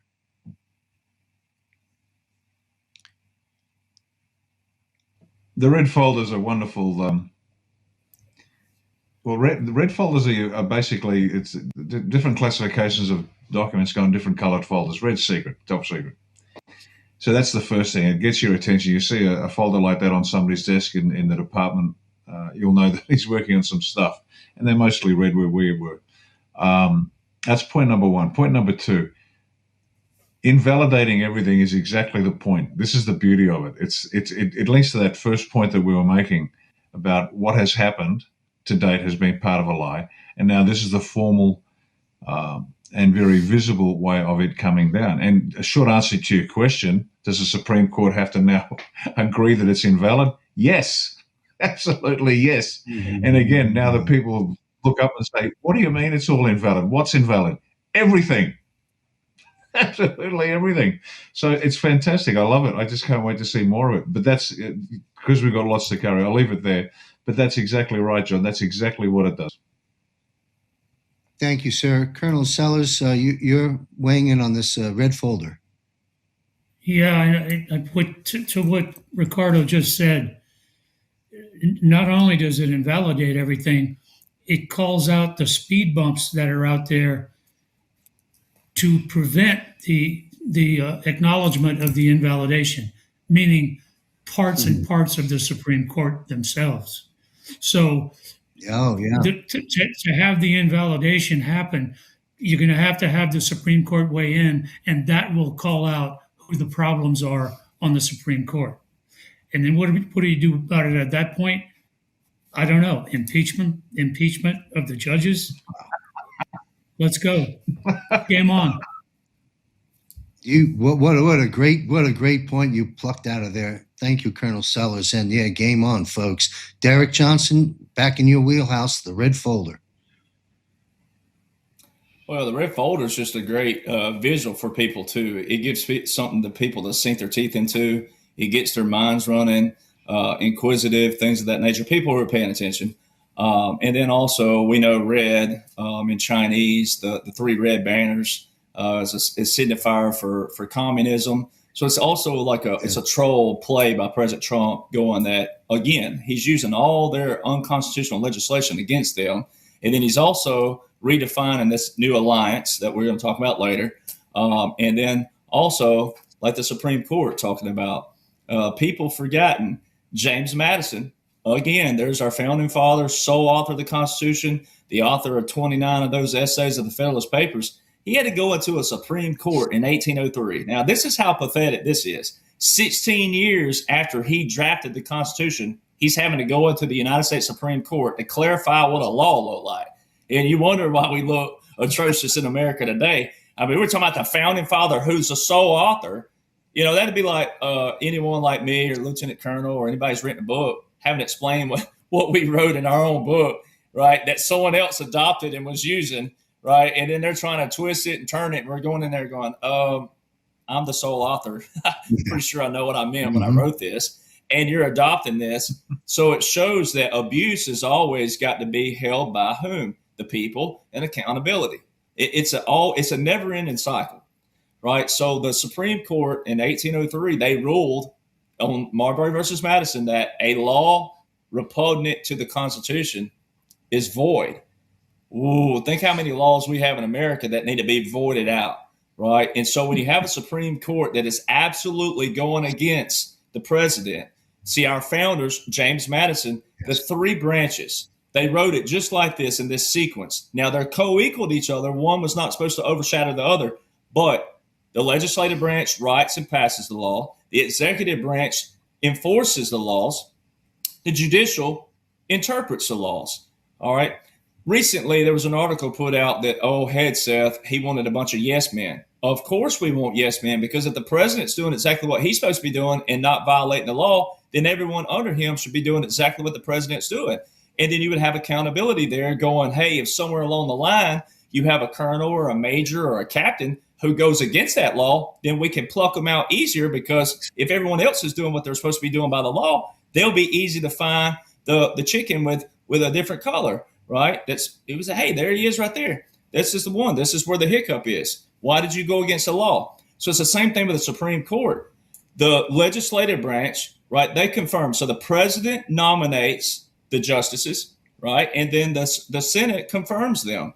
So when a Supreme Court or any judge goes against the laws that the people want, that the president enforces, that's written by the legislative, hey, they're not doing exactly what the people want. So, see, we got to reestablish that in society. And that's exactly what's going on, is the reestablishment, and then also engaging people. And then it's also a timestamp to look back on, because that's going to be a center focus when we get down the road. When you look back, the key nuggets of this operation, that's going to be one of them.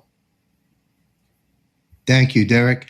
We're going to move on to the enemy of the people. Let's run this clip. In a rare move, NBC and ABC Fake News have both said that they would not cover this speech. They knew what it was about because of the fact that they don't like the topic, because they know how corrupt our system is and they don't want to reveal it. They and others in the media are part of a plot. They want to continue this fraud for whatever reason. They want to keep it going. They want to protect the radical left. They can't have a great country, and that's true. You can't have a great country without free and fair elections. Fraud like this should mean a revocation of their licenses. They use our public multi-billion-dollar in value airways for absolutely no money. They pay nothing. All we want is honesty in our elections and honesty in reporting. They pay nothing for multi-billion-dollar assets. So much for the nothing burger. All right, let's talk about the media. To what extent, back to the top of the panel, retired Lieutenant Colonel Ricardo Bossi, to what extent do you believe that the media is being controlled presently, let us say, by the white hats? To what degree? And if you fast forward, say, 2 years from now, what will the mainstream media landscape look like, in your humble opinion? Yeah. Is it controlled? Yes, absolutely. Now, what was the point of DJT's statement there? Well, let's look at the big picture first. What he's hitting at, and he actually mentioned it, you can't have greatness without trust. Trust is key. Trust is the only currency that's going to be worth anything coming into the future, quite literally. Whether it's a one-on-one exchange with a colleague or a friend, or whether it's a multi-billion-dollar corporate deal. Unless there's trust, we've got nothing. And what is intentionally being eroded is trust. The White Hats are making sure that people start applying some discernment to every exchange they have instead of just blindly, following it. It's that famous internet meme. There's a picture of Abraham Lincoln, and he says, "Don't trust everything you read on the internet." Signed, Abraham Lincoln. That's the whole idea. We've got to start applying discernment to every problem we face. The second, and it's not equally important, but it's still important, is that the media not only is untrustworthy and don't listen to it, but what the White Hats are progressively doing is they're narrowing the channels of information to a select few that are trustworthy.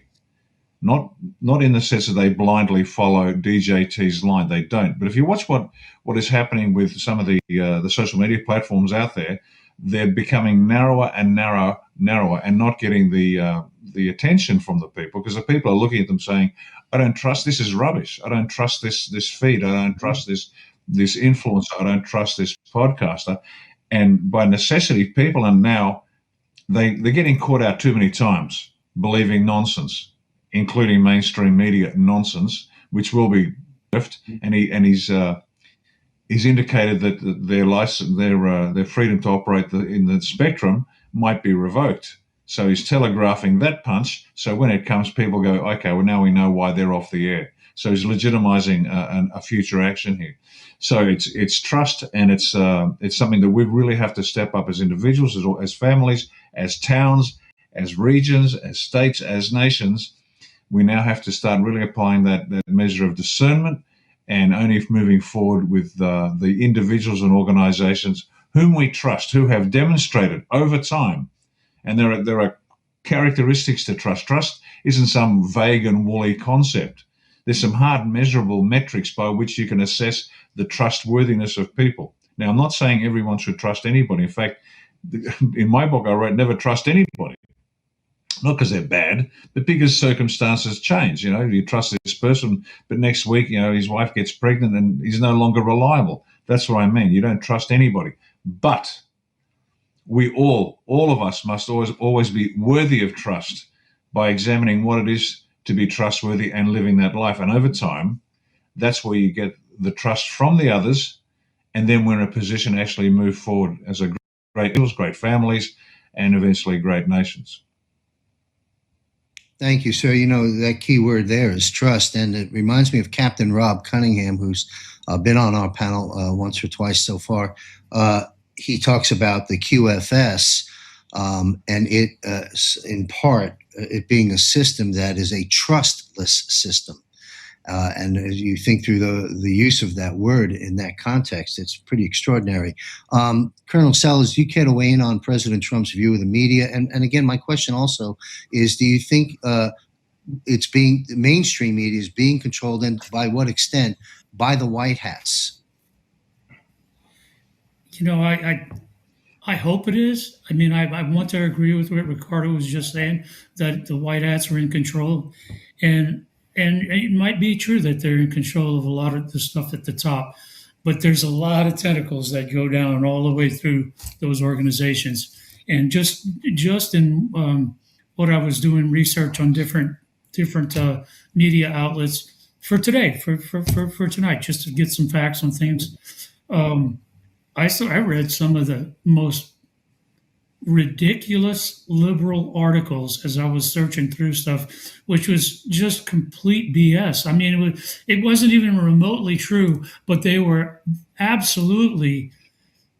dead set on using Donald J. Trump's name, not even President Trump, just Donald J. Trump's name in as many sentences as they could use in these articles that were just so slanted pink that you couldn't get through an entire article. So biased media is still out there. So I agree completely with what President Trump was saying, and he knows better than most of us about what biased media can do, because he's the guy who had to have the heavy armor to put up with it. So it goes back down to, it's going to take a long time to clean it up, if it ever gets cleaned up. And there's always been liberal media, even back in the 1700s. So discernment, personal discernment, and education about keeping your eyes open around you and figuring out what's really going along, and just using judgment in what you read and where you read it is important. Absolutely. Good advice. Thank you, sir. Derek, you want to take this on? Yeah, I'm sorry. I'm over here making notes just that way I can stay precise and concise. But, it's kind of like any kind of clandestine or covert operator, right? If we walked in a room, you wouldn't know who we are, right? Now, it goes back to what my dad, something as simple as my dad's principle says: if you're doing what's right on the front, right, everything else will take care of itself, the middle and the end. So if an operator's in a room with you, but you're the bad guy, we can play whatever role we need to play to capture whatever you're saying, whatever you're doing, whatever it is. And then we'll find our rendezvous point or somewhere, a safe zone, where we can get and relay that information. All right. So it's kind of like I've explained to a friend of mine the other day that, like lawyers, right? With a lawyer, not all lawyers know all the law. They got to go to a reference book just like anybody else does. Now, some lawyers know more than others because of how much we read or whatever it is, right? But one of those things where you read, study, and the more you know, the more you can hold up here. Well, it depends on that. So President Trump, using the unconstitutional War Powers Resolution, when Congress made a president where he had to declare national emergency to use the military, President Trump would have never had to issue one national emergency. There were already 25 open before he even walked into that position. So a national emergency has a statute power of restricting telecommunications. All right, that's Title 47, Section 606, which is a wartime power only. Yes. Well, then Supreme Court clarifies that we're in a wartime power because they said that President Trump can use the 1798 Aliens Act. All right, now, what's cool about that, taking that one step further, is grammar, punctuation, and then also terminology and phrasing matters as well. When you're using law, they all stem on words, phrasing, and then punctuation and grammar. So in the 1798 Aliens Act, they didn't say the Aliens Enemies Act. They specifically said all over media the 1798 Aliens Act. Well, if you go back to the 1798 Aliens Act in 1798, it had an Aliens and Seditions Act portion that stemmed with it. Now, in 1800, they supposedly just got rid of the seditions portion and made it the 1798 Aliens Enemies Act, even though it was still 1800. But it's kind of like the Supreme Court. You'll read an ex parte Milligan, oh, well, the Supreme Court and the military can't take away civil courts. Look, at any time does the president, and I'm going to pull this book up. I don't make money on this book, by the way, but this is a key book. Anytime there's a president, the president's very, very, very key in our foundation and also decision-making processes. And it's going to depend on the majority backing that president. Well, President Trump was chosen for this, which means the generals are very much a part of this, 800 plus of them. All right, so when you know these things, and you know that also that Congress has supported this all these years, the Constitution and Congress has supported it. We came first in the United States of America. The military came first and military law. All right, so when you know that at any time that something needs to be abolished and you have that 2/3 vote, but especially in a position like this, 45-47, you can bring stuff back. All right, so the 1798 Aliens Act, the seditions portion ties in perfectly with the media because the Seditions Act portion allowed President, Congress, it allowed them to prosecute anybody. It didn't matter if they were official or not, had anything to do with that. If you were writing anything against the government or the military that was false, misleading people, misperception, which wasn't reality, you could be prosecuted. That's why it's so key to know the 1798 Aliens Act is what they've said. They didn't say the 1798 Aliens Enemies Act. So that's also key. So this is a power play. And then when you get over to like X, I tell the people, look, branding where we are in America today, but even in the world, branding is a key component of business. Brand, marketing 101, brand. President Donald John Trump revolutionized using social media, but specifically Twitter, to get to the people out there. Why would Elon need to change the term Twitter to the letter X? Well, in chess, the letter X means captured. All right. So now you can get a blue check on your own. Anybody can pay $7 per month to have a little blue check over on X. The reason why it matters is because a lot of the Patriot world right now, they're grumbling over data centers and they're grumbling over Palantir. Palantir was commissioned through, they got a contract in 2011. Sure, that's Obama. But this shows the people right here. Who do you trust? Do you trust President Trump? You claim to support him. Well, why don't you trust him? Well, the way you trust him is to know the plan. That's how you trust people. Talking about Lieutenant Colonel Bosa, the word trust. That's how you trust people. The way you check the president is check the laws and orders of which he's invoked and what he's enforcing. That's how you check a president. Real simple. Same thing with the Congress. The way you check the Congress is knowing the Constitution. That's their framework for you, the people, to know what they're doing. So when you get to Palantir, do you trust President Trump? Because there's 4 words in a recent Yahoo Finance article that sums up Palantir. 4 words in a massive paragraph. 4 words. Compiling data from existing contracts. Compiling data, existing contracts. 4 words. When you hear people out there in the Patriot world, they're complaining. Their biggest complaint about Palantir is that they're going to have our information. They already have your information. All right, compiling data. How can you compile data that you don't already have? They already have the data. They're compiling it.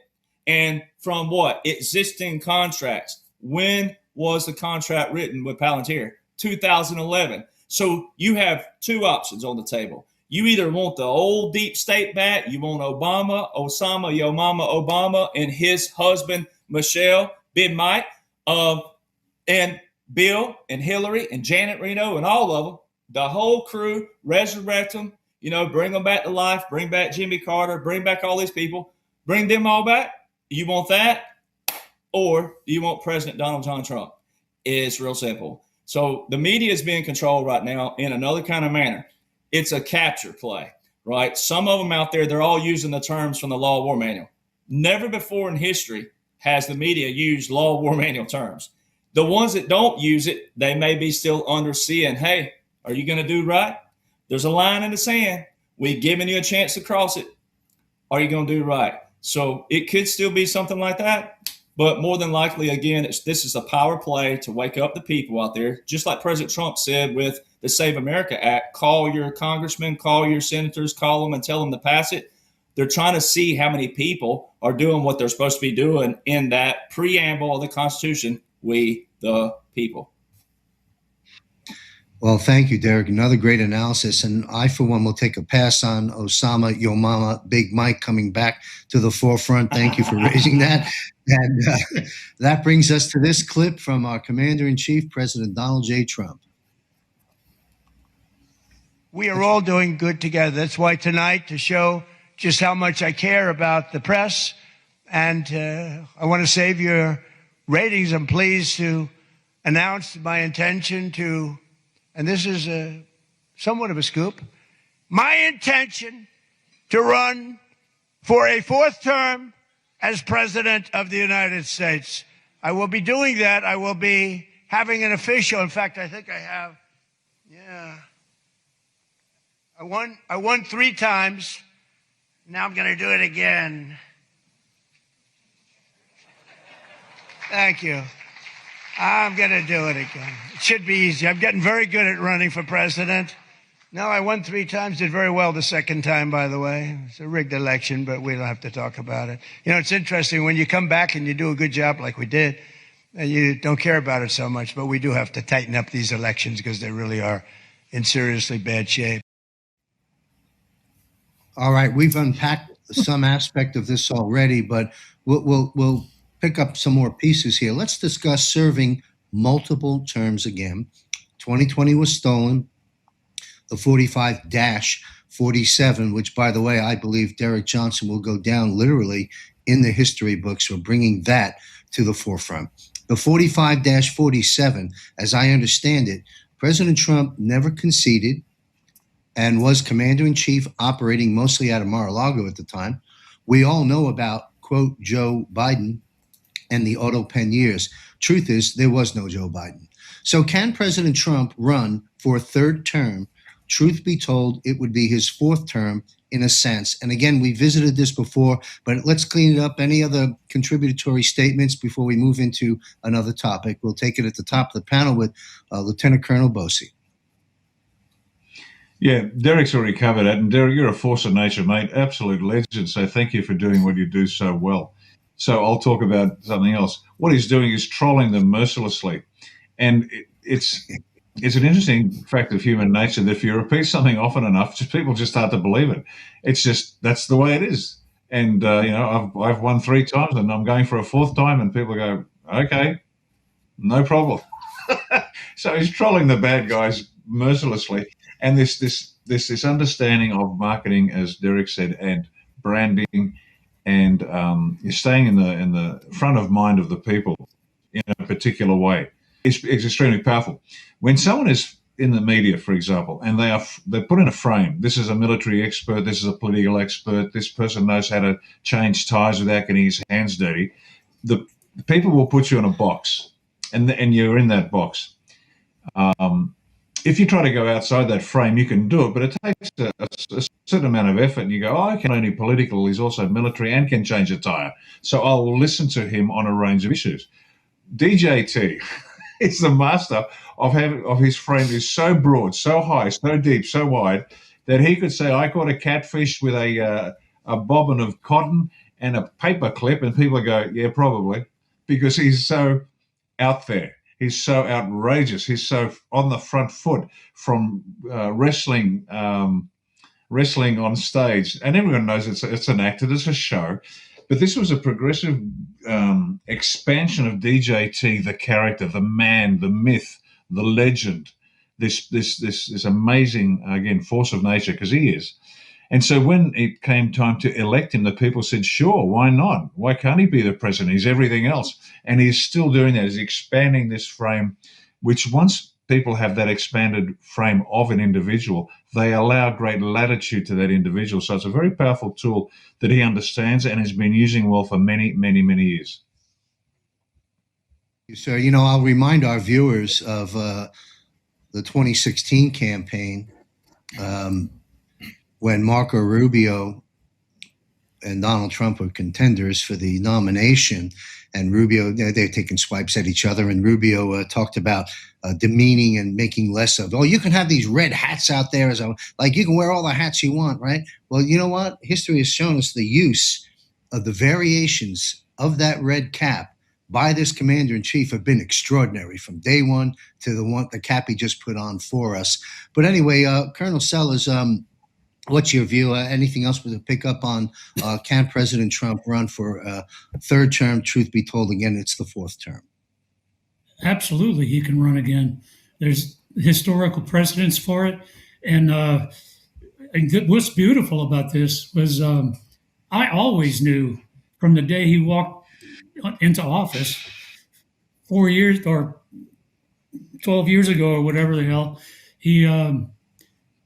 I knew he was going to go for 4 terms. I had no question in my mind about him doing that. My only question was, how's he going to do it?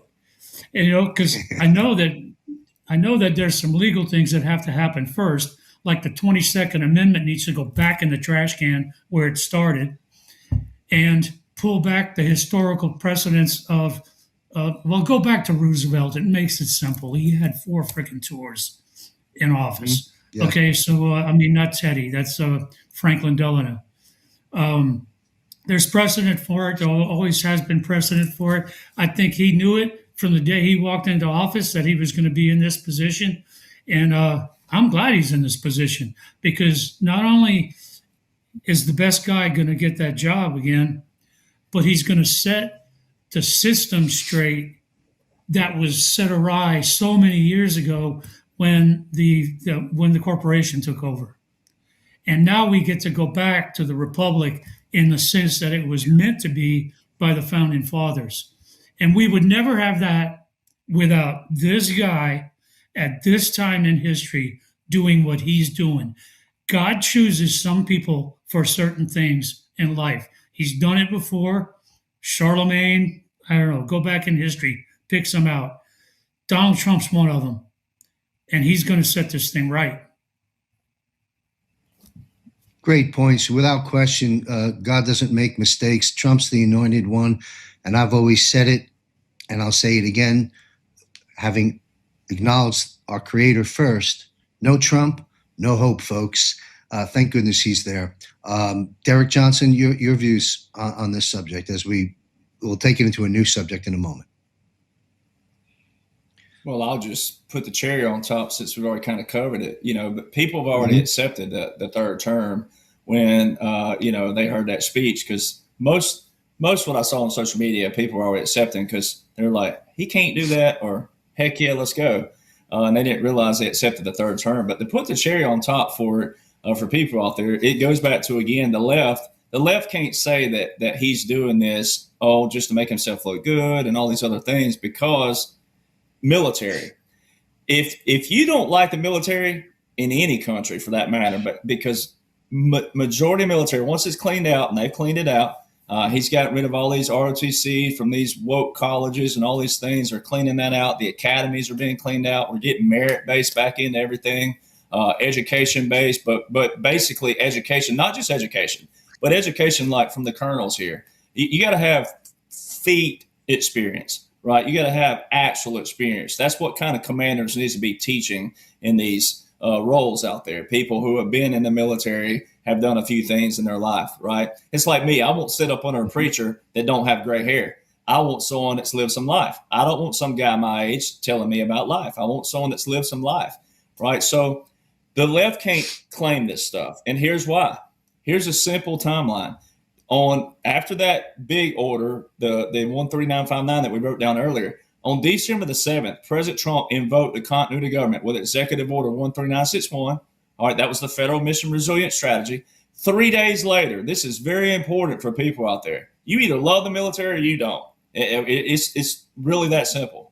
All right, 3 days later, the most recent to this day in 2026 in July, the most recent order of secession within the Department of War is from December the 10th, just 3 days after that Federal Mission Resilience Strategy, which is a continuity government, plan, is December the 10th in Executive Order 13963.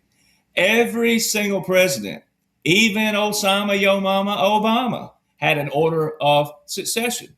All right, so how come, quote unquote, Joe couldn't? Then you got to go to how come and how could, quote unquote, Joe meet with the Joint Chief of Staff if he don't even have an order of succession? All right, that's the most recent to this day order of succession within the Department of War. Then go 4 days later, a week after the continuity government. 4 days later, December the 14th.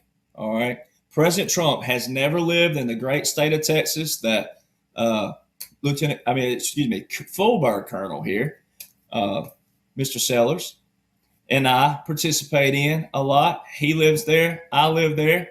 All right. And I went to college at Stephen F. Austin University for a little while out there. All right. So go Lumberjacks. Right. So Texas, the big state of Texas. A lot of people don't realize that Texas was its once republic. A lot of people also don't realize we're in the great state of Texas, that the Texas flag can fly right beside the American flag. It's the only flag that can. All right. A lot of people don't know this. All right. And it's not a disgrace to the United States American flag. But all through the years, every Texas governor has threatened, especially in the world of business, has threatened to leave the union. And let me tell you what would happen. The GDP of Texas alone would crash this nation.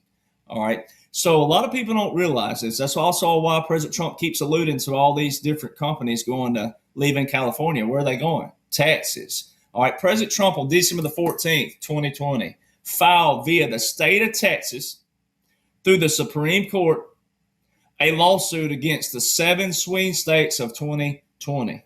If you got on Google and typed in what are the odds that the same swing states of the one election will be the next in the next election, it says it's statistically impossible.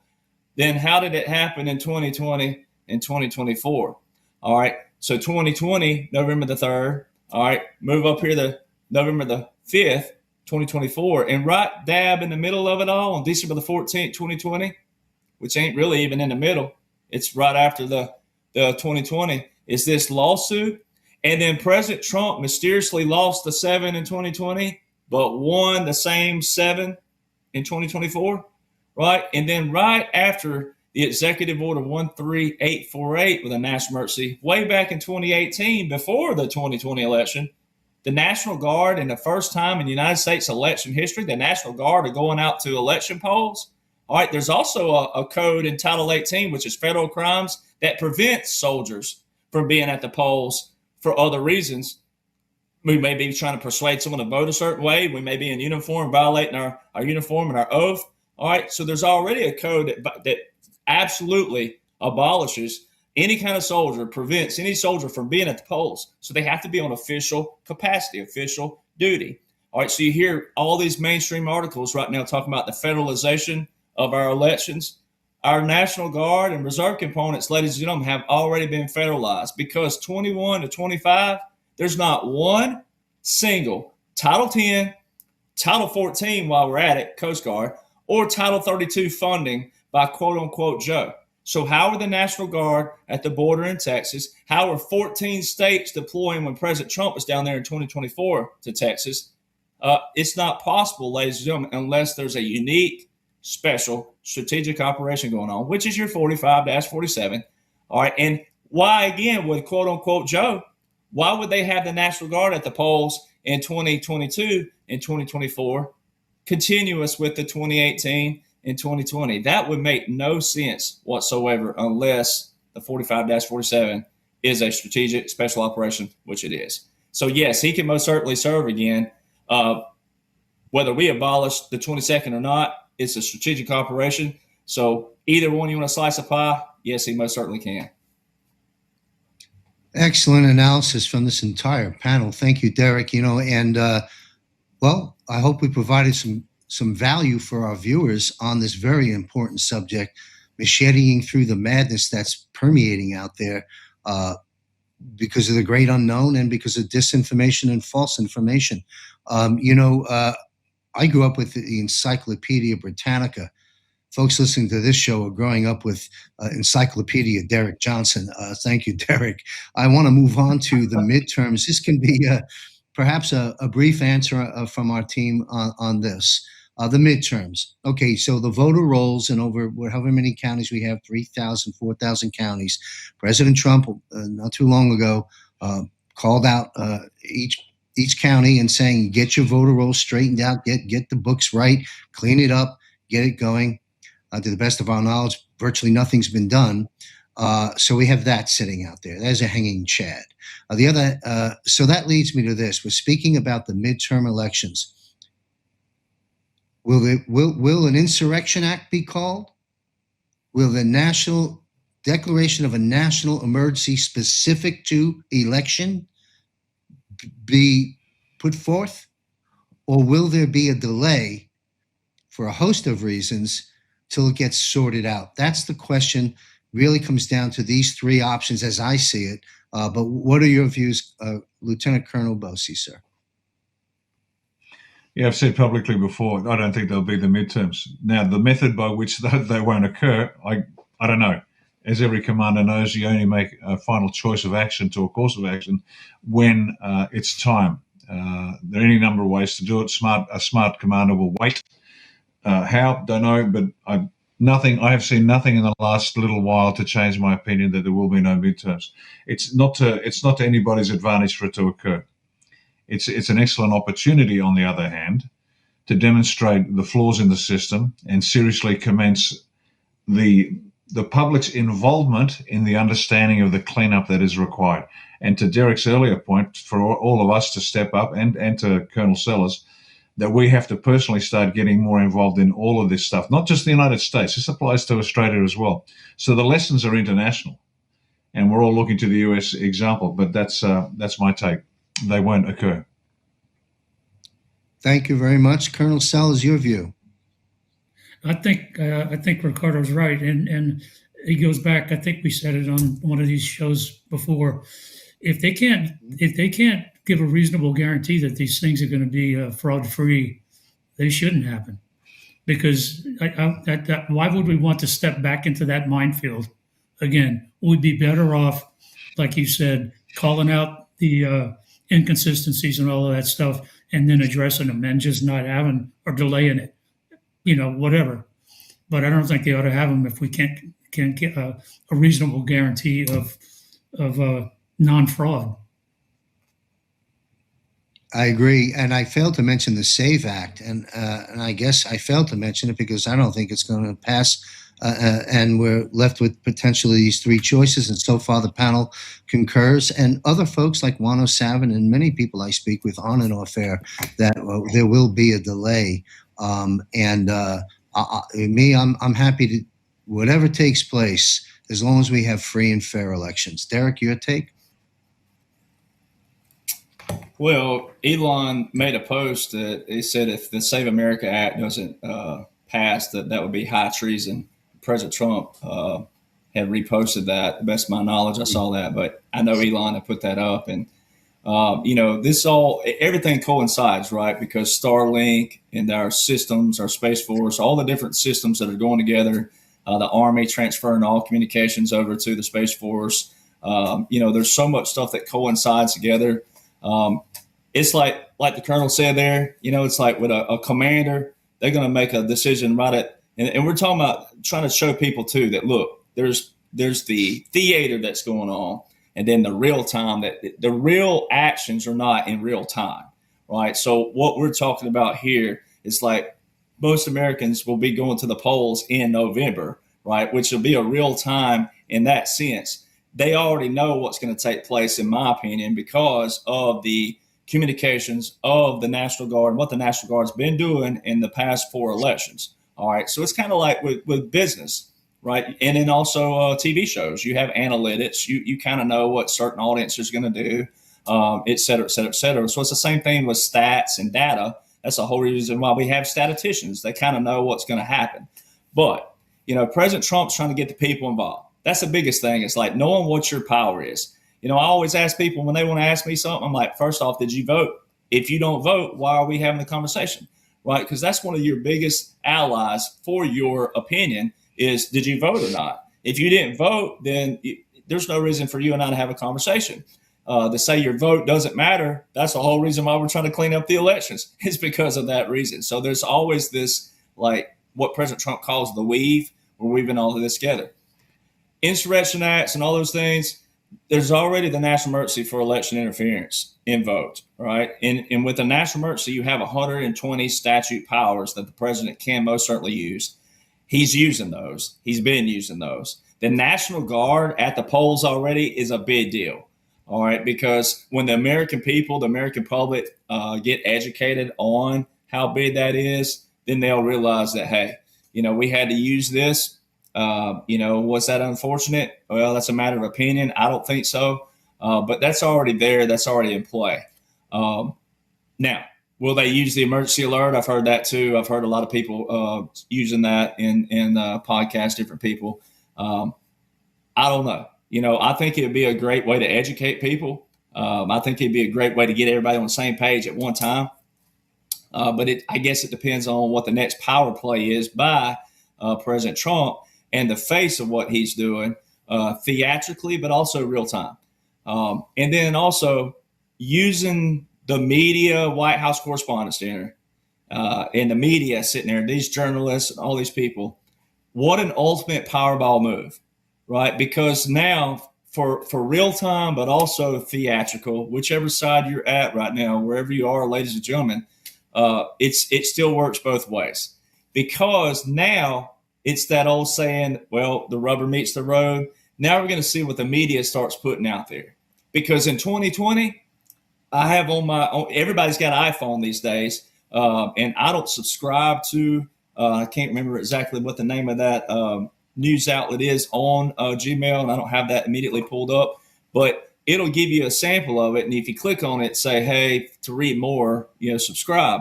But everybody got that all throughout 2020, and I still have them saved. I screenshot all that throughout 2020. The most secure election in U.S. history, the most secure, and President Trump alluded to that in his speeches, and he's alluded to it in these speeches, the most secure election in U.S. history. This is what the media was broadcasting to people out there. And so when you look at New York Times and different people, you look how many subscribers they have millions of subscribers. So again, it goes back to the perception, but also what are people feeding themselves and what do they believe in? Do they believe it's true? Do they believe it's just, did they read it and not absorb it? Or did they read it and absorb it? Did they read it, absorb it, and believe it? Or did they read it, absorb it, and not believe it? There's a lot of variables in this. So getting the people back educated requires some drama. As President Trump says, you got to give them what they want. But then also we got to educate them at the same time. So I think they may still use some of the midterms as like a educational piece, because I don't believe the 2028 is a joke. For all the Republicans out there, I believe that this has been a strategic, again, contingency plan, and you give 12 years, 16 years, whichever, it doesn't matter. You get that in there and you lock that down to have a constitutional dictatorship. But it's a contingency plan that's ironclad to make sure all of everything's not only drained, but we got to look at the systems of this. People forget that we have systems that need recoding or coding. Then we have the people who run them who need educated or re-educated. And it goes back to the trust, but trust is built through time, right? And so all these systems, if the infrastructure is there, which we already had the infrastructure, well, we got to just make sure that, hey, it's ironclad. We got the right people in, the people out there that don't want to be a part of the operational portion, but want to be a participant in the voter portion, they're educated as well. So it's an education on all levels. So it's not just straight up just worrying about, election fraud just from the fraud standpoint. There's a lot of variables that people are forgetting about in this process, because at the end of the day, the biggest fraud to be detected is going to be about the people. Right. People require, people require people. Right. I always have these crazy analogies, but you can't have fraud without people. Right. But you also can't have cleaned out elections without people. So it still goes back to education of the people and what has happened in the past, what got us here, and then how do we prevent it?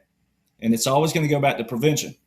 To have peace, to have a clean out system, to have stability, you got to have accountability. Thank you. Well, we're getting a good education here. I appreciate that. I'm going to move on to this, set it up. It's really a relatively quick sort of a topic. Many patriots are speculating. We talked about this, the great concern about President Trump in 2028. We covered that. On the one hand, though, they'd be happy if President Trump stayed another 4 years. But mostly, this is a narrative that's out there that I'd like you gentlemen to weigh in on. They'd be happy to have Trump around another 4 years, but they're afraid that might mean we'll be living in more central casting all the way down the line. And this phase of the operation will continue on all the way down the line. That there won't be any justice, won't be any truth, and won't be any change then until 2029. Back to the top of the panel, how would you combat that, or what are your thoughts about that, Lieutenant Colonel Bosey? Well, there's some truth to that, in the sense that regardless of who's the president, not all the truth is going to come out, and some of the truth might never come out. There are truths that will be revealed that the people can handle, fake elections, JFK wasn't shot, things like that. Because the emotional attachment is achievable. There are some truths that will come out in 10, 20, 30, 40 years once the emotions and the people involved in the event have passed. There's no emotional attachment, saying, oh my God, they shot Breaker Morant in the Boer War in 1903. Okay, so there's no emotional attachment. And there are some truths that might never come out. So it's not predicated on whether DJT is the president or not. There is a plan DJT is a key part of that transition. The president that follows him, there'll be fewer central casting, let's say, moments, but it will continue for some time because humans take time to learn things. Humans take time to get something out of their head to put something new into that head. That's just the nature of life. But it's not, the threat isn't so much that DJT will continue running this charade without delivering justice, which is what people want to see and have every right to see. They'll get their justice, without a doubt. The facade, the show will diminish. There'll be elements of it for it to continue out of necessity, because some of the truths are so horrific that people will go into psychotic shock. People will suicide. Then these are real threats. So you're just delaying the truth. You're not so much deceiving people, just delaying the truth to protect them. And people think, well, I'm tough, I can handle it. Well, yeah, you can, but I don't care how tough you are. And this is an analogy I've used before, and it's quite apt.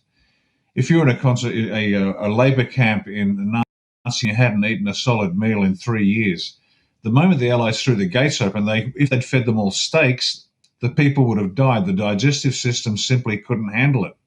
So they had to feed them gruel and slowly build up their capacity to actually digest food again. This is the same, except it's on a psychological and spiritual level. Just shove the truth in their faces, you will lose them. And it's a bit like the doctor saying, yes, the operation was a success, but the patient died. I did everything right, but the patient just cucked it. Well, no, you can't have that sort of lower level thinking in this. So just to recap, so we're clear, DJT is a key part of the plan. He is not the center of the plan. He is a transitional role. Whoever follows him, when he follows him, the level of protective delay of the truth will diminish, and United States will go first, and the world will follow in time in its own speed, depending on the nature of the culture of the country we're talking about. We'll begin to start living a more realistic life in its full sense. But again, this is not over by 2028. It's not over by 2032. Give it maybe 4 generations for the whole plan, most of the plan, to work itself out. And then the truths will be revealed when they are digestible by the people. It certainly won't continue as it is now. Like everybody else, I am impatiently waiting for the big things to come out and to see hard evidence of justice, not retribution, not bloodlust, but just justice.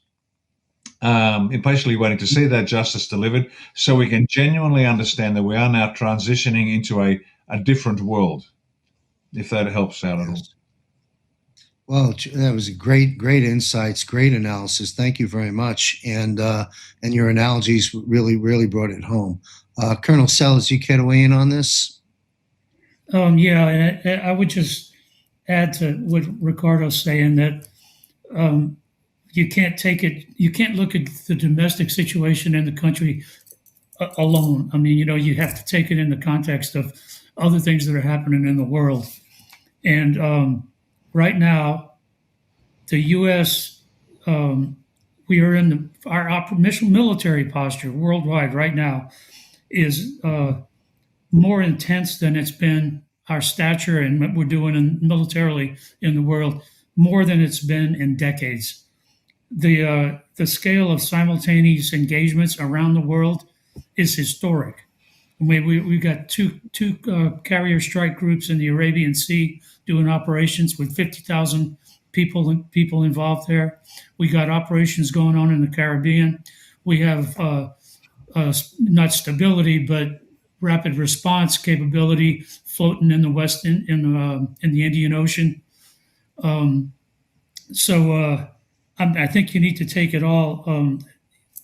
We've always said this. Trump has a game plan.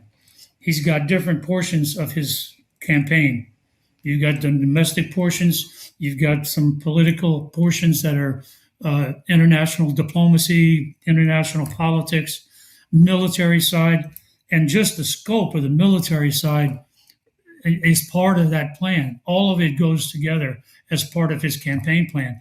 And we've said this several times, that all of it is being coordinated together, and it's all part of a self-supporting, internally supporting plan.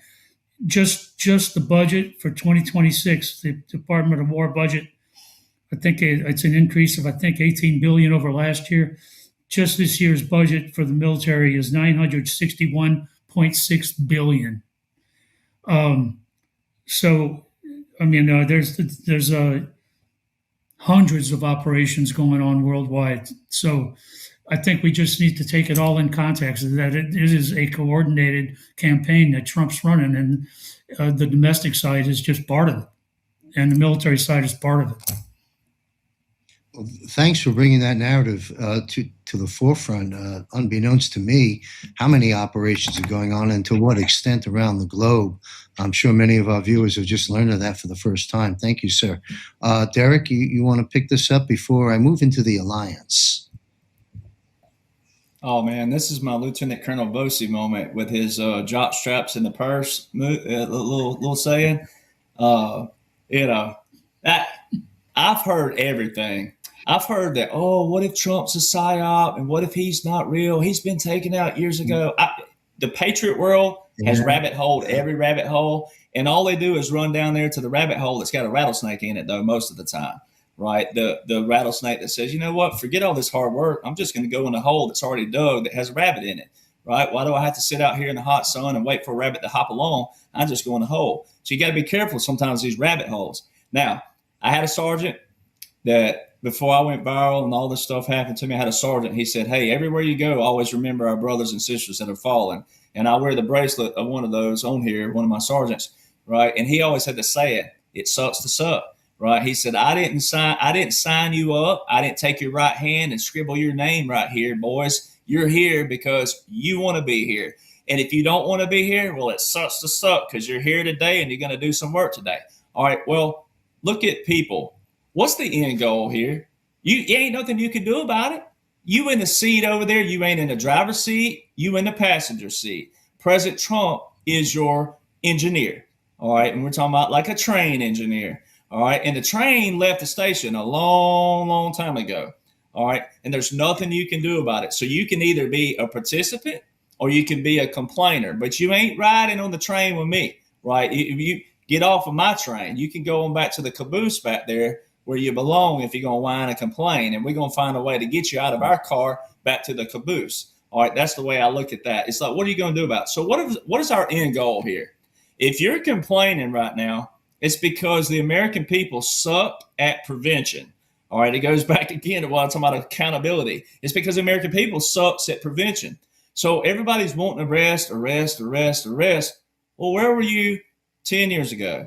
Where were you 15 years ago? Where were you 20 years ago? Now, you individually watching, you might actually be one of these patriots that was awake that whole time. But chances are, going back to our data and our statistics and going back to prior to 2016, chances are you weren't one of those. You became awake throughout this quote unquote movement, which is an actual operation. But what we're here to do is get you out of the sheep mentality and make you a bull. Right? What happens when you mess with a bull? You get the horns, right? Well, when you become educated on what the end goal of all this is, then you'll become a bull in any room you step in and also in front of your mirror. If you feel fatigued, if you feel tired, if you feel exhausted, if you feel scared, if you feel fearful, whatever it may be, if you're reading the laws and the orders of what President Trump is doing, you'll realize whether it's end up 12 years or if it ends up 16 years, if it ends up 20 years, you'll realize the Native American way of thinking, which I have a little bit in me. I don't have a whole lot, but I don't think President Trump would give me some nickname like Elizabeth Warren. I don't brag about cheekbones or anything of that nature, but I have some Native American in my blood. All right. And in the Native American culture, you think 7 generations out. Ladies and gentlemen, the United States of America, the ideology is never ending. Which means if you're looking at a hard stop with all this, your mindset's not correct. Now, I get it. You want some punishment. You want to see some things, but you got to wait a little bit. All right. And you're just going to have to quit complaining while you're doing that, because if you're focused on that, you're not focused on what you could be contributing. That will also give you a good stance in any room that you're in to be able to say to different people. Because at one time, let's say you're positive all day. Anybody still with me? I'm so sorry, guys. Anybody? Shit. Oh, man, I'm sorry, guys. I can back up a second on the video, but I'm so sorry it kicked off. That was my bad.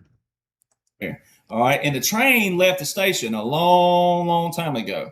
All right. And there's nothing you can do about it. So you can either be a participant or you can be a complainer, but you ain't riding on the train with me, right? If you get off of my train, you can go on back to the caboose back there where you belong if you're going to whine and complain. And we're going to find a way to get you out of our car back to the caboose. All right. That's the way I look at that. It's like, what are you going to do about it? So what is our end goal here?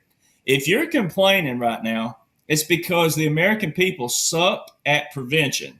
All right, it goes back again to what I'm talking about accountability. It's because the American people sucks at prevention. So everybody's wanting to arrest. Well, where were you 10 years ago? Where were you 15 years ago? Where were you 20 years ago? Now you individually watching, you might actually be one of these patriots that was awake the whole time. But chances are, going back to our data and our statistics, and going back to prior to 2016, chances are you weren't one of those. You became awake throughout this quote unquote movement, which is an actual operation. But what we're here to do is get you out of the sheep mentality and make you a bull, right? What happens when you mess with a bull? You get the horns, right? Well, when you become educated on what the end goal of all this is, then you'll become a bull in any room you step in, and also in front of your mirror. Like Elizabeth Warren, I don't brag about cheekbones or anything of that nature, but I have some Native American in my blood.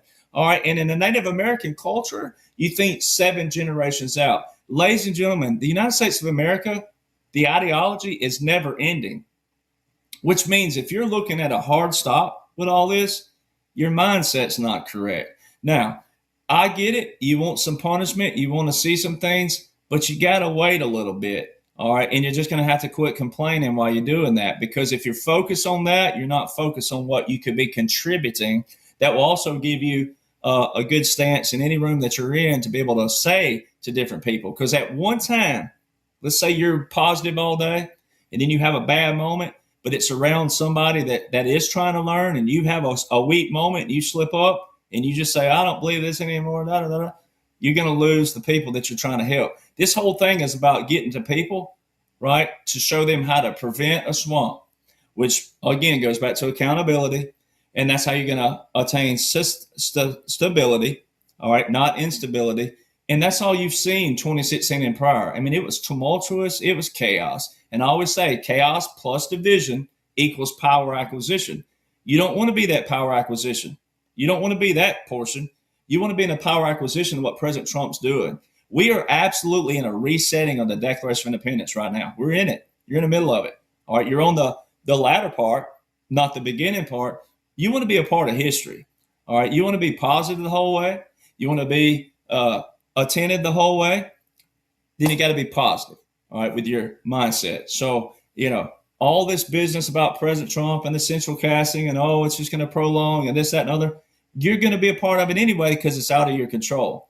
And there's a serenity prayer out there that's very powerful, and it's been around for many, many, many years.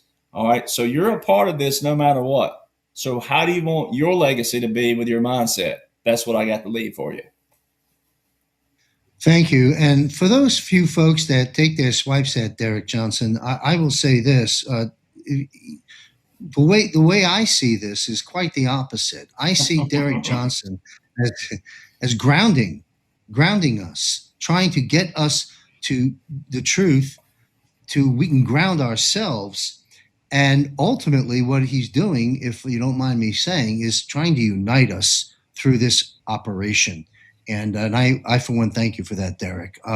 Let's move on, and we're about encroaching upon hour 2. We're talking about the alliance. Now, we have President Donald J. Trump, Commander-in-Chief. as I understand it, and anywhere I can be corrected, the panel will correct me. But as I understand it, we have President Trump, the Supreme Commander-in-Chief. I understand perhaps at least 40 countries working with us in this global defense war. We have some numbers of estimates of 60 to 80 countries that have ponied up $1 billion each and signed on the Board of Peace. And then we have something that we weren't talking about until relatively recently, particularly in greater detail on Off-World with JMC. But could it be that the Galactic Federation and off-world entities may also be a part of this alliance? So let's fast forward to the end of the present term. Back to the top of the panel with retired Lieutenant Colonel Bosey. Will there be a Democrat party? Will there be a Republican party? And how would you define the alliance? DJT's already indicated what the world would look like. And at first it sounded horrifying to people until when I had a good look at it myself, I went, this makes sense. And he said this, there'll be no parties. How can you have parties? Because if a country knows who and what it is, what you got to do is very clear. There's no argument about what you've got to achieve. Now, you can discuss how you achieve it. That's not a problem. The hows are always up for discussion. And that's where, steel sharpens steel, and you'll get a better way to achieve an agreed end state. That's why with Australia 1, our end state, and if people are tired of hearing it, tough, because this is what makes our organisation so unique. We're not interested in parties. A moral, sovereign, self-reliant Christian Western constitutional republic, which is economically powerful, militarily intimidating, politically free, culturally vibrant, and socially cohesive. Now, there's an end state. We know who we are. We know what we want to be. Now, how we get there, yeah, sure, not a problem. But parties aren't helpful to that. In fact, and here's the Australian tradition, early in Australia's history, after our founding fathers wrote our constitution, there were only two parties, and the two parties were free traders and protectionists. That's it. No political philosophy, no identity of who we were and what we wanted to be. It was just sheer greed. That's it. Now, that's where parties come in, and this is the actual writings of the time in Australian history. There was no political philosophy. Nobody could enunciate what in hell Australia was meant to be. And that's why Australia 1 and we have actually enunciated it. Nobody else in the country can do it. So there is no need for parties. Is there a need for people to elect their representative absent a party? Because the party interposes itself between the elector and the representative. And so what we all get to do is we get to elect whom they have selected for us. You can have the red idiot or the blue idiot. Or in Australia's context, you can also have a green idiot and a yellow idiot. But we don't get to elect our people. They select whom we elect. That's the danger of political parties. Political parties in Australia are unconstitutional. They're not mentioned anywhere. And it is actually unconstitutional because, as I said, political parties interpose themselves between the elector and the representative. You can't have it. Shouldn't be. And the solution that we've got, just so people know there is a solution, whilst we call Australia 1 party, that makes sense, but we're not registered because it's not constitutional, but we're a political movement.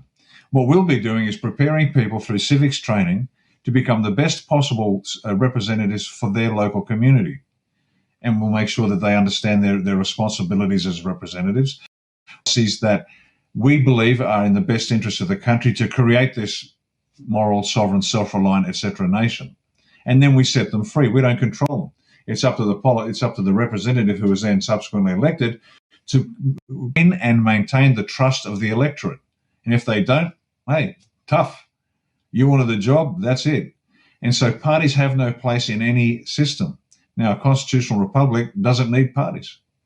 What it needs is individuals who are well-grounded in the Constitution, whether it's yours or ours makes no difference, and then understands how the mechanics of all this works, and that they are in alignment with an agreement of what this country is supposed to be. Who are we and how are we to live? That's it. Who are we and how are we to live? Again, just to use the Australian example, Australia 1's example, we have a twin pillar strategy, identity first, great power strategy. And everything focuses to those two pillars. Let me give you an example. Identity first. We are Christian, Western, and Anglophone. So everything that we do in this country, every political decision we make in the future will reinforce and strengthen that identity. Identity first. Christian, Western, Anglophone. Does that mean there's no room for other people in this country? Of course not. Plenty of room. But understand this, we know who we are, and if you come here to change your identity, we'll throw you the fuck out very fucking quickly. This is our country. This is our home. You don't come into our home and tell us how to eat, how to dress, and how to live. You adjust to our rules. Identity first. Very critical. It applies to everybody. The Lithuanians don't want to be Australians. Australians don't want to be Lithuanians. Same thing. Then the second part of our strategy, a great power. What does that mean? Well, we don't want to be somebody's shit kicker. We don't want to be a vassal state. Now, in specific terms, what does it mean for Australia to be a great power? Our objectives are to achieve Indo-Pacific hegemony. So in our region, the Indo-Pacific, we are the big player. So influential that we have the capacity, the international leverage to shape normative orders. What does that mean? It means that our behavior shapes the behavior of the region. And we can do it diplomatically, we can do it economically, we can do it financially, we can do it through trade, we can do it through a million different ways, including the delivery of kinetic force and war. But that's what we want to be. That's who we are and how we choose to live. Now, within that metric, and you can see I've been spending a bit of time on this with my Rebirth of a Great Nation series.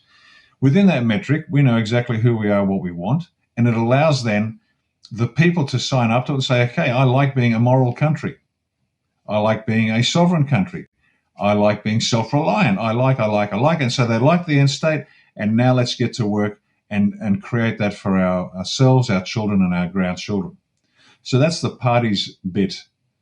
There's no need for it. And it's not like it's a totalitarian state. Anything but. It's going to be more difficult because we will have informed, straight-backed, moral individuals who know their rights and are willing to speak, act, and then, if necessary, fight for those rights.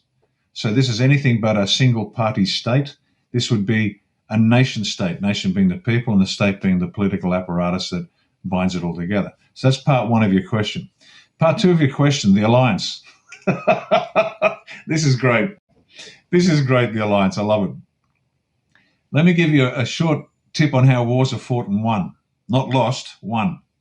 And Warren Zevon, that eclectic rock star from a few years back, the older ones will know you. He summed it up. Lawyers, guns, and money. That's how you win wars. Lawyers, guns, and money. Lawyers gives you the legitimacy and the constraints, the legitimacy, let's say. The guns give you the stick and the money gives you the carrots. That's it, folks. That's how you win a war. Lawyers, guns, and money. And when the shit hits the fan, to quote Warren Zevon, that's what you go for. Lawyers, guns, and money. So in this war for the world, I'm trying to simplify it as much as possible. That's what the White Hats had to do. They had to get the lawyers, the guns, and the money. So they got control of this alliance. You can say it's this country and that country. It's bigger than that. Think about owning every politician, judicial officer, every bureaucrat, and every diplomat on the planet. So you got the lawyers. That's the lawyer side. That's the legitimacy. You got all the politicians, all the judiciary, all the bureaucracy, and all the diplomats. You got them in one hand. In the next hand, you've got all the guns, the military, the constabulary, the intelligence services, even the mafia. Think about it. Anybody with a gun can be employed. So you got the lawyers, you got the guns, that's the sticks, and then you got the money. What does the money do? The economic, the financial leverage, the corporations, logistics, media, religion. You can buy anybody and anything if you've got the money, if you control the flow of the money. You control them. And at a very simple level, let me give you an example. In Afghanistan, where we were operating for a while, and we were operating out of the forward operating bases, the locals, it wasn't our base, the locals had an arrangement with the local Taliban. And so this particular nation, all commanders deploy with a bag of gold, and Chuck will verify this. And if you can solve it with a few shekels, let's say, or a few dirhams or a few dinars or a few whatever, you can solve a local problem with it, you do it because it saves blood, saves ammunition. Now, it won't last long, but you just keep doing that enough and you can buy anybody, anytime, anywhere. And so this is the reality of war. Lawyers, guns, money. Lawyers, the legitimacy. Guns, the capacity to deliver lethal force. And money, the ability to buy whatever the hell you want. You can buy the local mullah. you can buy the local anything. Now, there's a war for the world running. How do we do it? Well, the white hat's got the lawyers, the guns, and the money. Now, you can break it down into all the lawyers, the guns, and money from this country or that country and build it into a cohesive capability with the capacity for the right personnel, the intelligence, operations, logistics, plans, IT communications, training, policies, whatever. The actual structure is there under nation states because it exists to a degree. So each of the nation states that has contributed to this alliance as a member of this alliance is contributing all of those elements, the lawyers, the guns, the money. The senior leadership, in fact, at this stage, enough of the senior leadership is actually disappearing so the people below them know that it's done. You'll still see their faces. General Smith said this. Well, General Smith was whacked 3 years ago, but they'll stick a picture up and say General Smith is doing it. But they didn't know what was going on. These forces were tasked and deployed and have been working for years now together to clean it up. And once again, they've done it through the lawyers, through the guns, and through the money. And so what this alliance is, the global alliance is, yes, it's predicated on nation states because that's the control system for all of them. Yes, they are contributing together, joint operations, many nations in different countries. But the actual command and control of this force, this alliance, and I'll leave I'll just talk terrestrial. I'll let other people talk about other elements because they are real. I'll leave that alone. But this alliance is very real. Multiple nations contributing all those skill sets to the war, and progressively so it's been clear how it's been done.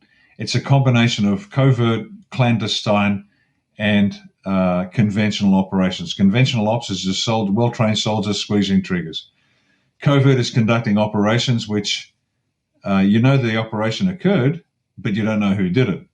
And clandestine is you don't even know the operations occurred. And so there's different approaches. So as you can see, it's a little complex as you dive into it, but lawyers, guns, and money, and that's what they did. They corralled them all around the planet. They got them under control, and they got them to work. What a great segment. I can't thank you enough. And the people of Australia should be grateful that you're there leading the way with your body of work. And what was the name of the current project that you're working on now, Colonel Bossi? You mentioned it. You titled it. Yeah, thanks for the chance to speak about it because it's occupying my time and it's joyful. I actually love this. It's called The Rebirth of a Great Nation. And it's a 21-part series. I've just recorded episode 9 and I'm writing episode 10 as we go. And what we do is this, and it's very important for people to understand it because we are contacted from people all around the world that say, love what you're doing, can you help us out? Well, yeah, go to the Rebirth of a Great Nation series and you'll see the methodology and the questions I ask and the answers I give. And let me, if you don't mind, I'll just give a couple of minutes on this, John. What we're doing is this. Every nation out there has at its disposal what they're called the elements of national power. Now, if you go on Google, it'll give you diplomatic, informational, military, economic, and technology, and that's it.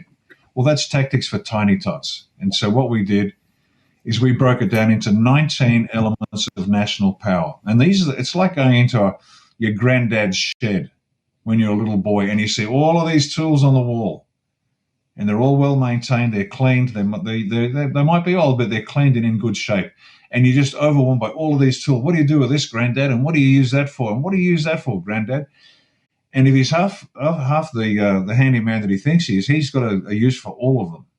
Now, my dad, on the other hand, not a great handyman. He had one toolbox, he had a broken screwdriver and a pair of pliers and a spanner. And we learned as kids to adapt. But you can't do good work with limited tools. You've got to use all the tools. So we broke it down into 19 elements of national power. And these are the tools that people have to craft, to build, to construct their nation state. The nation being the people, this is key, and the state being the apparatus. So they're all the tools that are at everybody's disposal. The next part is our end state, and I've said it before, because we got to know what we're building.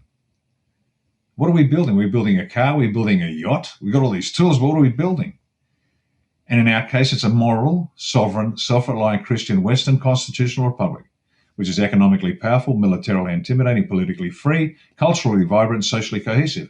So we know what we're building. So we've got the tools, we're going to build this, but what are we going to use it for?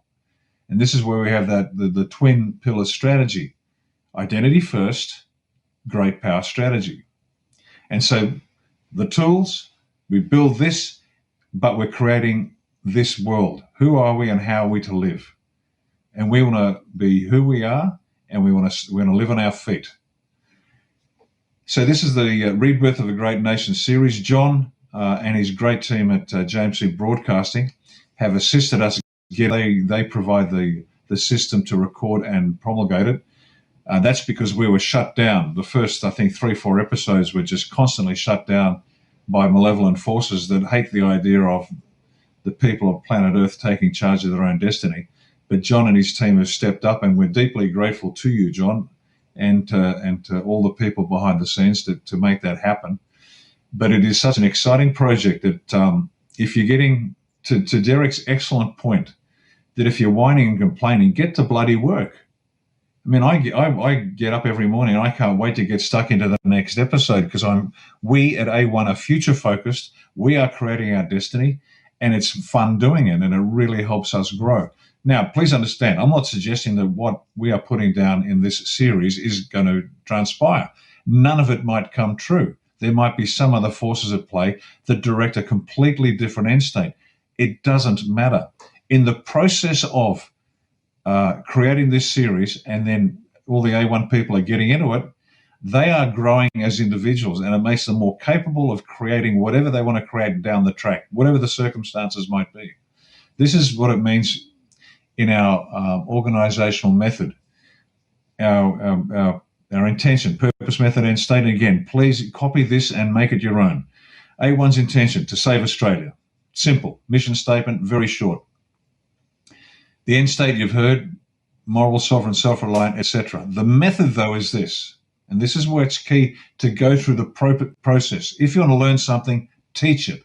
It's an old saying. So our method is this: to create a moral political movement, which allows every Australian to reach their highest individual potential, so collectively all may participate in the reformation of our nation. And so by elevating everybody individually, slowly bringing everybody up, the nation is then stronger. The nation, the people are stronger, and the state is what they want.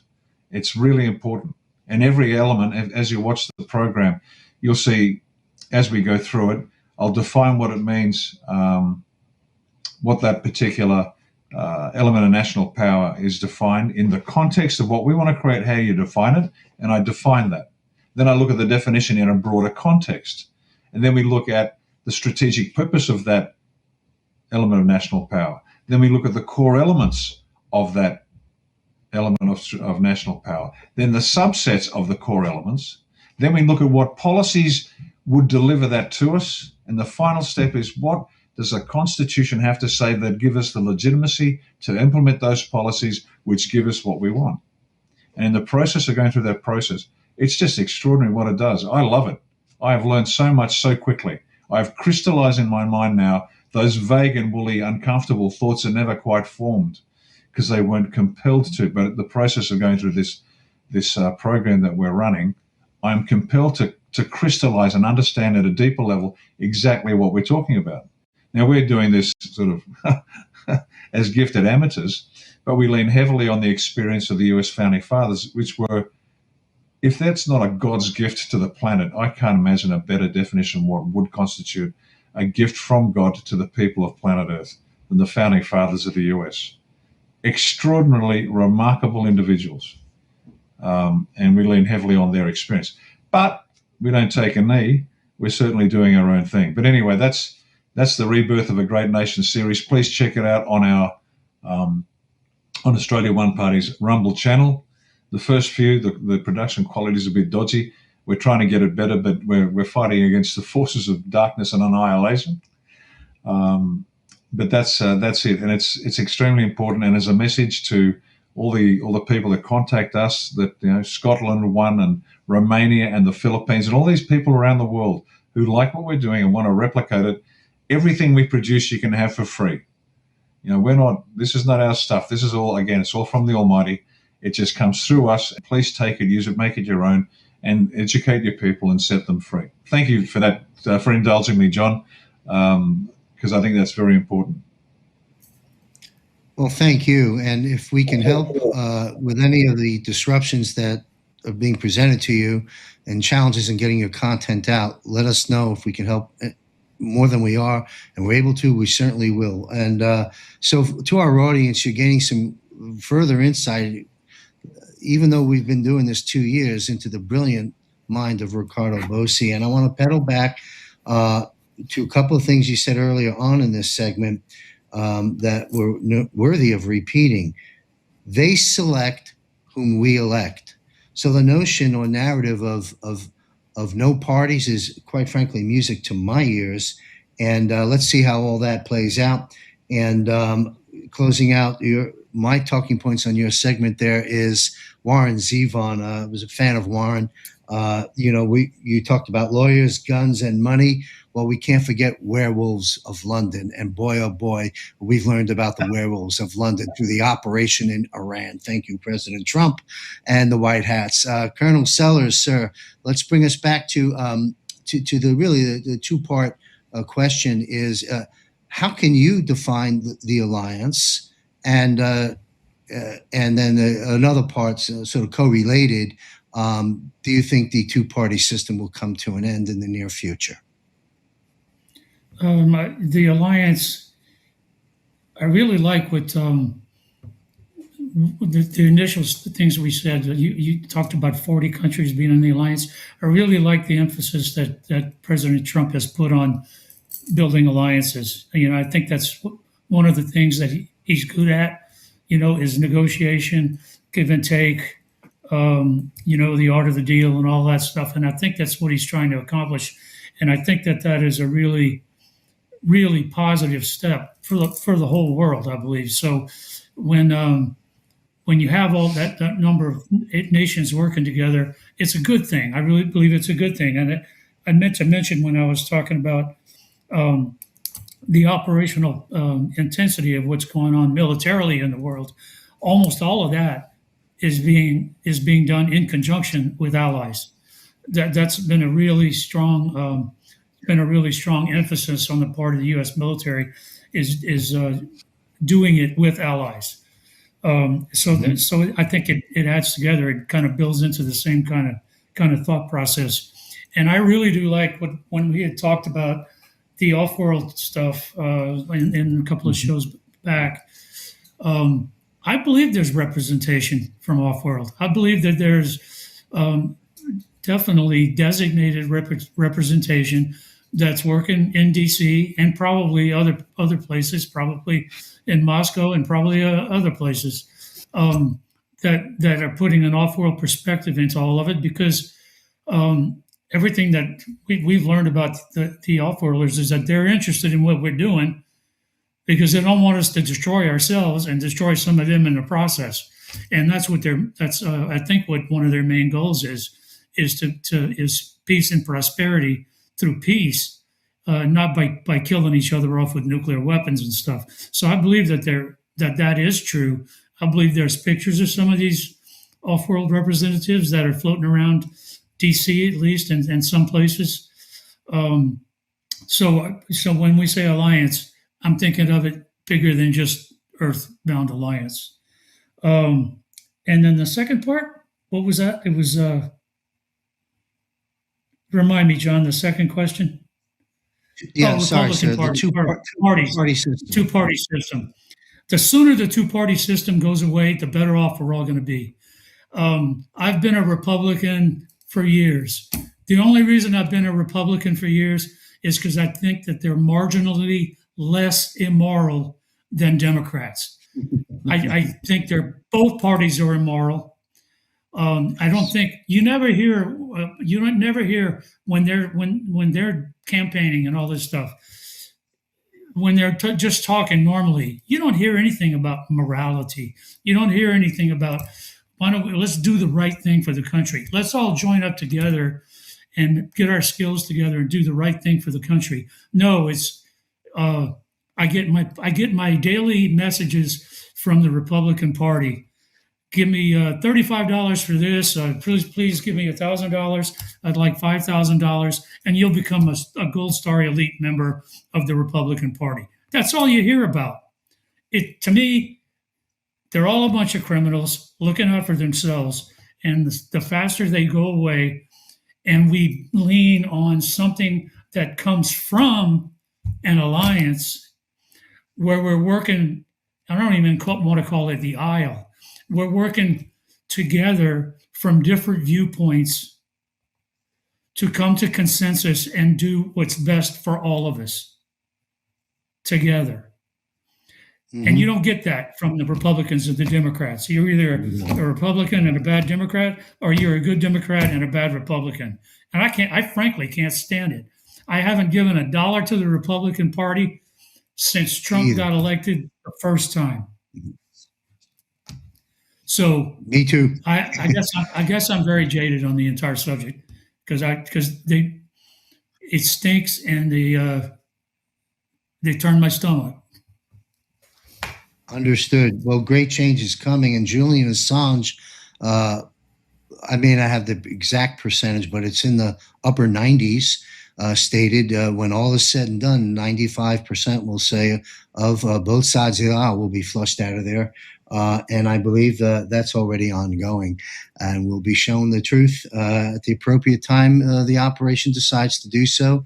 And I'm patiently waiting. I want to pedal back also, Colonel Sellers, to something you said. You got a thumbs up from your neighbor on the screen there, Colonel Bosey, on acknowledging the fact that we may very well be getting some off-world support. And you're also in good company with our good friend, Colonel Tom Lennox, who has quite a few things to say about that. And shameless plug here, please, everyone who wants to learn more about this, and you should be interested. Why? Well, there's a reason the president at this time in history has decided to declassify highly secret information since Dwight D. Eisenhower. So come along, come through the portal with us, Off-World with JMC. It's a monthly show. And thank you, Colonel Sells. We'll have you back on that broadcast as well. That leads us to I think those are my follow-up talking points. Yeah, to Derek Johnson, and I've defined the alliance as maybe not in this pecking order, but President Trump, the estimated 40 countries, off-world assistance, and so forth. How would you define the alliance, and what's your take on the two-party system? And then we're gonna come to the finish line on our broadcast with one or two more questions to the panel. Well, I'm going to invert those because I'm going to go to the party, and then I think my wheelhouse is on the flip of that. So I'm going to invert those. But, the whole part of living and learning as humans is to correct the good parts of history, meaning like take the good parts. We still got to study the bad, but we take the good and we enhance those, right? And moving forward, that's part of what we're supposed to do. Personal life, business life, and also in government. All right. In military government booklet, I won't hold it up again. But again, if you don't have laws and orders, you have chaos. So you got to have that, right? Which, like Lieutenant Colonel Bosey was talking about, the greatest gift of God to humanity was our founders and their way of thinking. All right. So we take their way of thinking, we enhance it to where we are right now. So we can correct history. If people go back, we've had all kinds of different parties throughout history. Even Americans don't even know that. They think it's just always been Republican, Democrat. There's been all kinds of different parties through the years. All right, so it's kind of like this. I could buy a donkey and call it a Corvette, but it sure ain't going to run like one. So a lot of people put too much emphasis on titles and all these different groups out there and, they're a part of this, like the LGBTQ. All right, first off, you got to be gay in the first place to establish what kind of gay you are. So I'm pretty sure the G should have came first in that whole structure of what they took there, right? So put some humor with it, but also some reality with it. And also, why don't you just use the whole freaking alphabet, right? Because I'm pretty sure y'all going to make up something with the rest of that. It's kind of like RSTLNE. Would you like to buy a vowel pack? Is this Wheel of Fortune? I mean, so, look at all this crap that we've put into society that people have signed up for. It's just a bunch of crap. Again, you can call it whatever you want to call it, right? So there's some things like, look at Lieutenant Colonel Bosey there. Look at a pair of pliers. Some things are universal. Why don't we just rename them, though? Why don't we rename them? Why is everybody universally okay with calling them pliers, right? So there's a lot of things out there that we are universally okay with that no one ever bickers over and no one ever says, oh, we should change this, right? So look at the stuff that Americans predominantly have put all their faith and stock into. Getting into what Colonel Sellers was talking about monetarily, right? Look at all these politicians.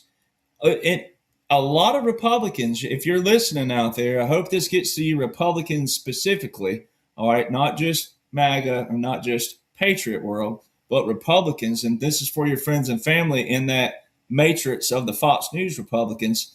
All right, a United States senator from the state of, let's just say, Arizona, should not be sending you any mail to the state of Alabama.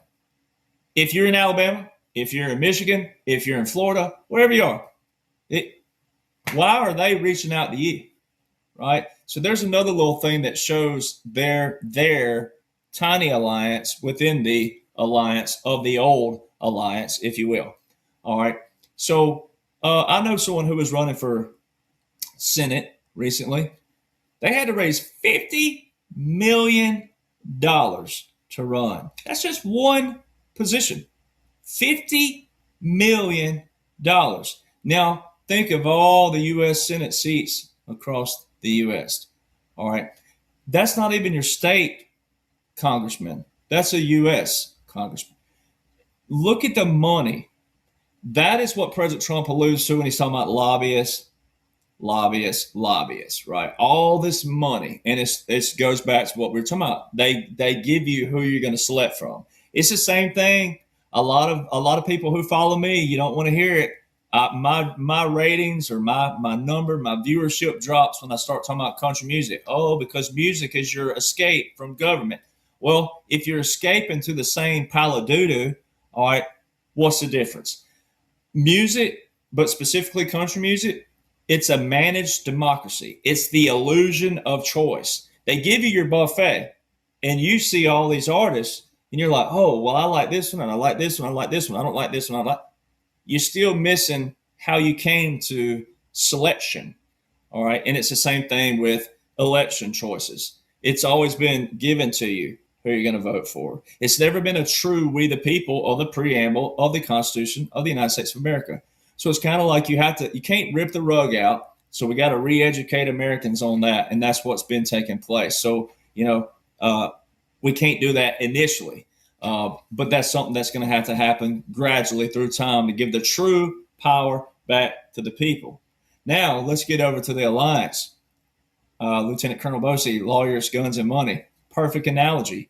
Brad Wozni has had General Vallée on with us before. General Vallée is the sole person who established the meeting with President Trump and Vladimir Putin in Helsinki, Finland. A lot of people don't realize the role of a general and how big generals are. And then like when General Paul Vallée is on, there's certain things he can and can't say because he's at a certain layer of, classified information and all kinds of other things, right? NDAs, et cetera, that he can't talk about, the same as all generals out there.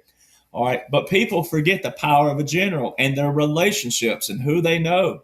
All right. And the key that they're playing in all this. President Trump, there is no way possible that he did this strictly as an outsider, strictly as a businessman, strictly with the art of the deal, just as a regular sitting president. That is why it's so important to know the unique laws and orders that bring the military in with the federal.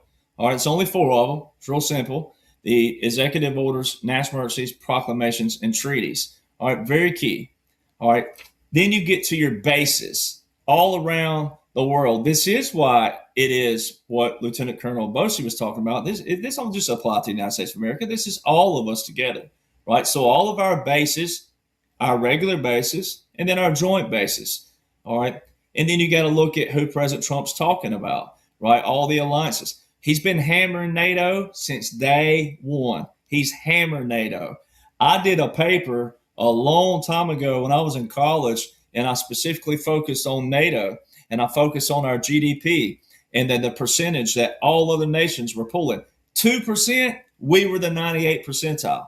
We've always funded them. Nobody else wanted to come to the table. Well, guess what happened? You had a bunch of pansy candy asses, as they call them, in the military world and also in the Southern culture. You had a bunch of these people out here, the bureaucrats, right, and the diplomacy, they called it. That's the people that you had at the helm, and they just kept letting these people run over them, run over them, run over them. Now, from the Republican side and the more target audience side, they think President Trump is the one like Teddy with the stick, walking in there, whacking them upside the head. He is, but he is also surrounded by a military, generals, not just United States generals. We're talking about world generals. That is why he has been able to be the face of this operation, to form this alliance, this new alliance. And I love it. We don't even gonna call it the resetting of the Declaration. We're going to call it the rebirth of the Declaration. This is a rebirth of the United States of America as well. All right. So we have the bases, we have the ammo, we have all the aircraft, we have all the equipment. It's the same thing in the United States of America. Guess who has not had to step up to the plate yet in America? Cowboys, bikers, ticked off hippies, especially the Vietnam era hippies, who have yet to get their retribution for how they were treated. I tell people, it doesn't matter how bullcrap the war was. It's the fact that men and women were willing to sign up and go fight for their nation, go do something greater than themselves, their family, their state, and their nation.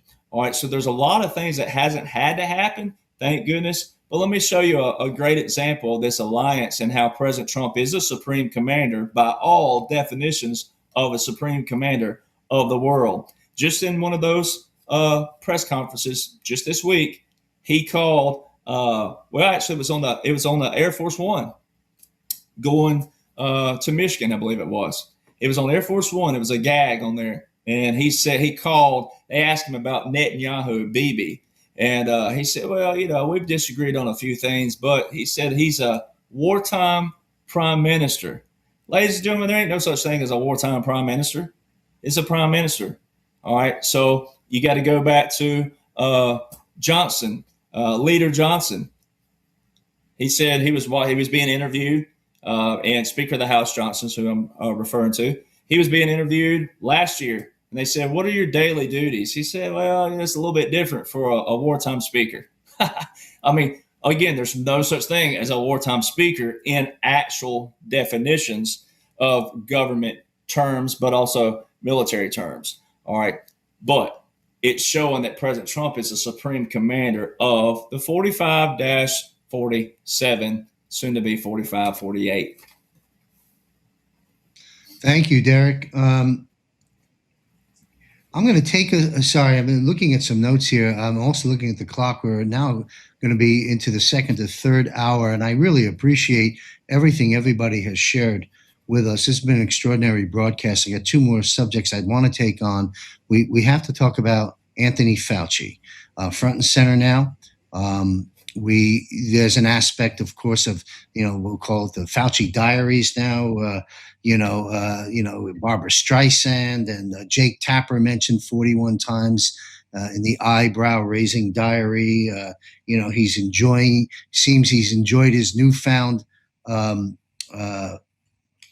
popularity and celebrity status over the years that the rest of the world was dying and suffering to this day because of gain of function and other activities and actions. I'm going to turn my show host hat briefly over to Ricardo Bossi. Colonel Bossi, would you raise an issue here that you and I chatted about in the green room? And when that dialogue is through with you and Derek, we'll turn the microphone back to me, sir. Yeah, sure, John. Let me just kick off by saying, for example, I mentioned earlier that what are the people going to see? What's the low-hanging fruit that'll satisfy the baying dogs that want justice, quite justifiably? And Fauci is the poster child for that. He's the gain of function guru. He's the guy that the president had on the podium with him in the press room. And he is the face of the entire COVID scam. Now, we know there's a whole lot more to it, but he's the face of it. And yes, he enjoyed his celebrity. He's about to be, or he has been, questioned, I think, by the Senate, Rand Paul's committee. Now, if he, and this is where I'm going to defer to you. I'll give you a heads up, Derek, for you to answer this one, because it's not my place as an outsider, and it's certainly not my wheelhouse, it's yours. But I understand that if he lies, if he commits perjury in front of this committee, he is theoretically subject to arrest. And I know there are the Sergeant-at-Arms can arrest him, but there are requirements. I think the House or the Senate has to vote. I'm not sure what it is, but anyway, this could be a triggering event for something quite significant coming down the track. So with that sort of heads up, a bit, warning where we're going, are you able to expand upon the potential for Fauci to be arrested, how it happens, when it happens, and what the possible penalties are? Thanks, mate. Yeah, when and where, or when and how. The how is easy. I don't know about the when, because this is all part of the bigger strategy, right? So let's just do a little history for people really fast, because some people have not heard this or seen this in this context with Fauci. January the 10th, 2017. That's 10 days before President Trump took his famous oath. The military walks down behind him at the exact moment when he said, this is special moment. And he's talking about, we're going to get the power back to the people 10 days before this viewership. And that was the military intelligence headband and the judge advocate general. Very, very key for people, because the biggest question that we get in the Patriot world is, can civilians be tried in a military tribunal? All right. Which again, military court, but more specifically, a tribunal.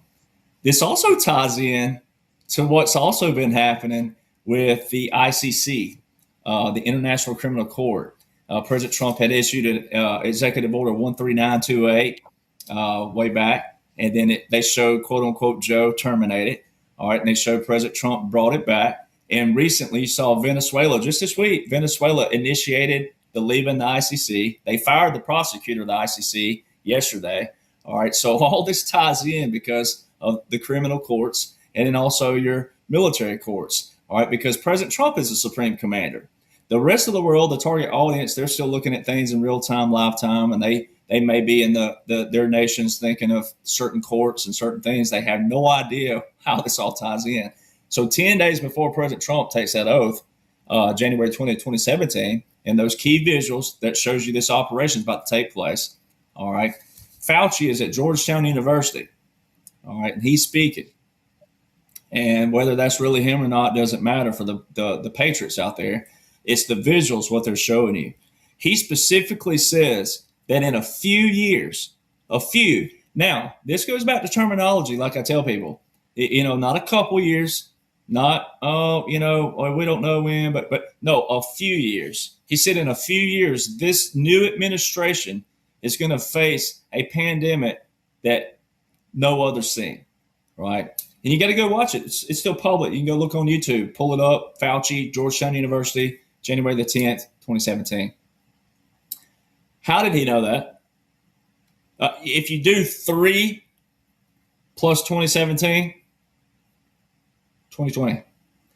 All right. So, that goes back to one of those, like, there's no such thing as coincidence. And then when you get to a place in history where we are right now, because that's history, all right, it's a hindsight 2020.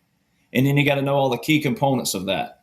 All right. So Fauci's also the one way back in the early 2000s when he was on a TV show, I think it was NBC. I was asked, had a caller call in, and they asked about immunity. All right. Getting the flu. And he goes, if she really had the flu, he repeated it twice, then she doesn't need a flu shot. All right. Because of the immunity. So see, they played that in a recent Senate hearing. I think it was last year now. I have to go back and look at the actual, the date of that, but they played that. for Fauci. And he says, oh, I didn't mean that. And it meant something else. And it's like, no, it's pretty self-explanatory. Now, that's for the target audience, right? So they've been building this narrative.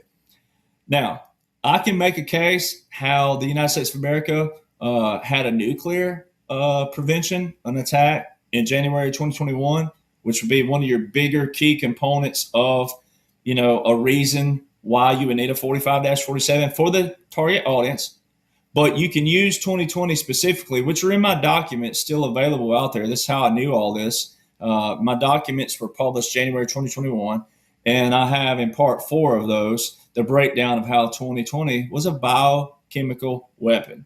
All right. Now, you're going to have people out there, oh, well, President Trump and them knew about it. How come they couldn't prevent it?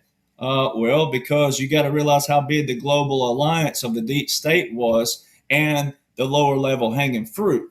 Even when you take out senior level leadership, as everyone has seen, you've watched TV shows, you've seen movies, you've seen all kinds of things in even quote unquote reality world, which it ain't really reality as we know, but on the TV sectors, you've seen all these shows about how gangs and how these empires and all these different things, they have gatekeepers all the way down. And then they also have this contingency plan, even amongst the evil. When one of these gets taken out, they all have these, checkpoints of going, okay, well, I ain't heard from them in 2 or 3 months. They said, if you don't hear from me a certain time window, activate this. That's exactly what the biochemical weapon would have been in 2020. All right. And then if you remember President Trump, everybody thought he was just trolling, but he said that Biden had been executed in 2020 on True Social. All right. When it was a hashtag down under here and that. No, he knew exactly what he was sharing. So when you look at the timeline of these things, the reality versus the theatrical, where we are right now, if you're a patriot, this is theatrical. It's not real time. But for the target audience, they think this is real time, and it's perfect timing because this all goes back to, it ties into the elections, right? President Trump said they're going to try to rig the elections. He started airing that horn early on, straight out the gate. Then you got to look at what happened in December 2019. The War Powers Resolution, Section 1550 was put into place. All right, they passed that. All right. Well, then you got to look at all the series of events. All right, starting in 2020, February the 4th, 2020, the State of the Union. President Trump, first time the general public would have heard the word COVID out of his mouth was at the State of the Union. Then you come up to March the 13th, a verbal national emergency. All right, not an executive order national emergency, a verbal national emergency. Then March 23rd, 2020, just following that, just 10 days later, there was articles put out that just in case the law breaks down, there's going to be a commander, a general, who's going to take this certain place. Well, that was the general of Northern Command. Who is the general that corresponds with the federal government during the Continental government? Northern Command. All right. Then a few days later, President Trump, Executive Order 13912, he invoked Title 10, Section 12302, 1 million reserve components to active duty. It's an executive order that doesn't have a national emergency attached to it. Now, Google will tell you that it suspended whenever they terminated the verbal national emergency. That is not the case because, quote unquote, Joe did not terminate anything. That's how you got to know the laws and orders and also believe President Trump. So 27th. All right, March the 30th, you'll see President Trump grimacing, even though that's all central casting, but it's still grimacing. He's being asked by the press about what's going on and how can you prevent it. And all the liberal media is out there beating him up and all these other things about people dying, et cetera, et cetera, et cetera. President Trump told the whole world right there, March the 30th, and there's another one on April the 3rd or the 4th, somewhere in there, another press conference. He told the whole world to use hydroxychloroquine, chloroquine, zinc, the Z-Pack, if your heart could stand it. All right. Nobody listened to the commander-in-chief. All right. So anybody who went to it, Moderna, Johnson & Johnson, and all these others by the mouth of Fauci and all them. Now, what you'll have people do with Fauci is they say, well, President Trump had him right there side by side, and they were, he was saying this right here. No. See, this is where people got to remember. When you hire somebody, President Trump's been teaching people the art of the deal in another kind of manner. When you hire somebody, all right, or even if they get elected, but especially if you hire them, just because they're your buddy, friend, best friend, family member, all right, fire them. They're not doing their job. But he made all them expose themselves. He made them lie to you, the people, and the public. President's doing what he's supposed to be doing. All right. By law, he was doing what he's supposed to be doing. So for the real-time audience out there thought that was that, President's doing what he's supposed to be doing. All these other people weren't doing what they're supposed to be doing. Behind the scenes back here, the real players back here who were doing that, who were calling these shots. So you put them out on the front. You make them lie to the public. My grandpa, family member, someone told him one time, hey, he's just going to lie to you. My grandpa said, he'll lie to my face. All right. So it's one of those things where you make them lie to the public. All right. So they had an opportunity. The line was always drawn in the sand by President Trump and the real alliance, the generals, et cetera, et cetera. On January the 20th, 2017, that was a line in the sand. Anything after that, by the real players behind the scenes, they had a chance to come over. So now when you fast forward, knowing that 3-year verbal statement that Fauci made, and then also knowing he has been under oath already testifying, and he's bald-faced lied to the public. Now, bioweapon qualifies for crimes against humanity, all right? Because, again, we're talking about lives, right, that were lost. Every one of us. This is why no one is exempt out there. No one can say, oh, you're a Republican and you're a patriot and you're this, and how dare you talk about people dying. I'm talking about people I know that took those shots, all right, multiple, and they died young ages. No one's exempt from this. It's a sensitive subject, but no one's exempt from it. But because it was a bioweapon, because they did use it on the people, and then they lied to the people about it, that is crimes against humanity. So Fauci can most certainly be arrested on those contexts, and then also be sent to a tribunal. And that may be what is the trigger that needs to see because people, let me tell you what, you give that to the people out there and you show the data and you show not just Republicans, it can't be Republicans, but if you brought out, Bill Clinton, I don't know, just use somebody. See, this is where Republicans, but more specifically MAGA and patriots, you got to let it play out.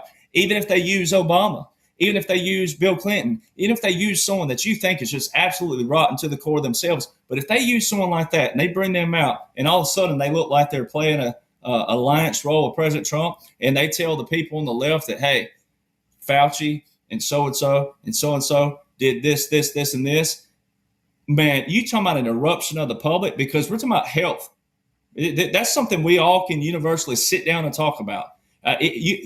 People like me, of course, I'm a unity person, period, no matter what. I can go to any restaurant, any bar. I can go anywhere and sit with anybody and say, hey, politics aside, government aside, all this stuff, like if someone has a family member that's got cancer or whatever it may be, that's a real life topic. That's a real life situation, right? Because it's health, right? And if someone fears dying or they're young or something of that nature, that's what matters. Health matters. All right. So that's a key topic right there that could bring this to the front and could bring this where we can have a full disclosure to the public and let it all, as the saying is, let the poop hit the fan right there, because health is a big deal.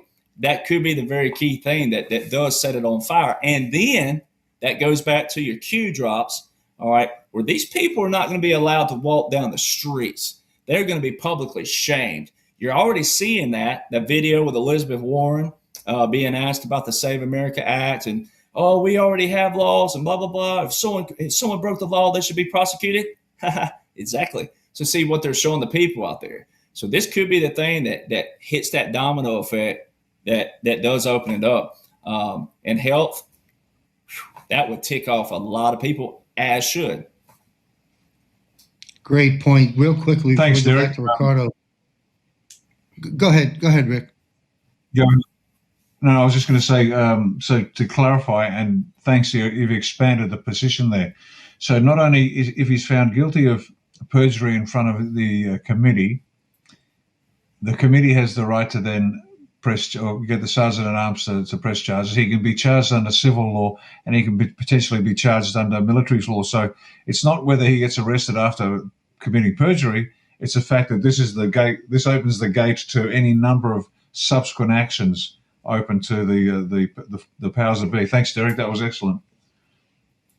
And thank you for asking the question, and thank you, Derek, for unpacking it. I'll use the expression we're starting to hear as narratives, and that the exit ramps are closed, and they're definitely going to be closed for Anthony Fauci, as far as I'm concerned, and can't come. It should have happened. Well, let the plan unfold. We're all waiting, and we're all eager to see justice there. Talk about crimes against humanity. Derek, real quickly before we take the question to Colonel Sellers, and then we're going to wrap up the broadcast with one more topic. I want to just say to our viewers, I sat down with Derek Johnson on what we call a special broadcast for about 2 hours, and we unpacked a lot of issues there. You may want to go back and listen to that. It's up on the Rumble timeline and up on our website, jmcbroadcasting.com. But Derek, the yes and no answer, to make it very clear to those people out there that say, because you see it out there, you see it in your followers, and I see it on mine, and a lot of our followers are joint followers. But what we have here is folks that have been stating civilians, non-elected government officials cannot be processed at Gitmo. True or false? That's false. If it's anything to do with crimes against humanity or high treason, yes, I can, because that's where your joint military and federal come together. All right. Thank you. Colonel Sellers, what's your views on the Fauci matter? And a pointed question I have is, and I think we may know the answer, but I'm curious to see what your views are. I think Fauci ultimately faces the music in a Nuremberg 2.0 style setting that's definitely going to be taking place at Gitmo from the resources that I've been relying upon. How do you see, where's Fauci's ultimate destination? Is it going to play out in civilian courts or in Guantanamo Bay? I don't know if you want to call the noose a physical destination, but I think that's where that's going. And it may be too easy for him. Fauci, he's a despicable human, for one. I mean, he basked in his glory, knowing that these people were going to die. And I bet there's not one person that I know that did not lose a family member of some sort, a cousin, a best friend, or whatever, to that freaking vaccine. And we're talking gamut of ages from 17 years old to 70 years old, 80 years old. But we all lost somebody from that. That's going to come back. That has to come back. And this is not just, Fauci has track record. This is not just COVID. He was doing this shit long before. You got to go back and look at the research that he did for HIV vaccines and this and that. Even his experimental animals that he killed, disgusting, absolutely disgusting. If there ever was somebody that needed to stand trial and pay for it, this guy was it. Because while everybody's getting sick and dying, and it's all BS, and we know it's all BS, and they're still pushing it. It's still out there. COVID, get your COVID vaccine, get your this and that. Why Walgreens can still do that is beyond me. I have no idea why they're still allowed to put that shit out. But Fauci needs to go down. I mean, he has a long track record of it was all crimes against humanity the first time and this time. So he can go. Thank you, sir. And I did have one other thing about the comment about Republicans and Democrats, because I just have to do it because it happened just recently. Lindsey Graham, he had a bunch of questionable votes as a Republican for a long time in that House, or in the Congress. And did you all notice that the pictures of his coffin at his funeral? It's a wrinkled flag. Bingo. Tell our audience what that means, sir. Tell our audience what that means, sir. Define wrinkled flag significance, please.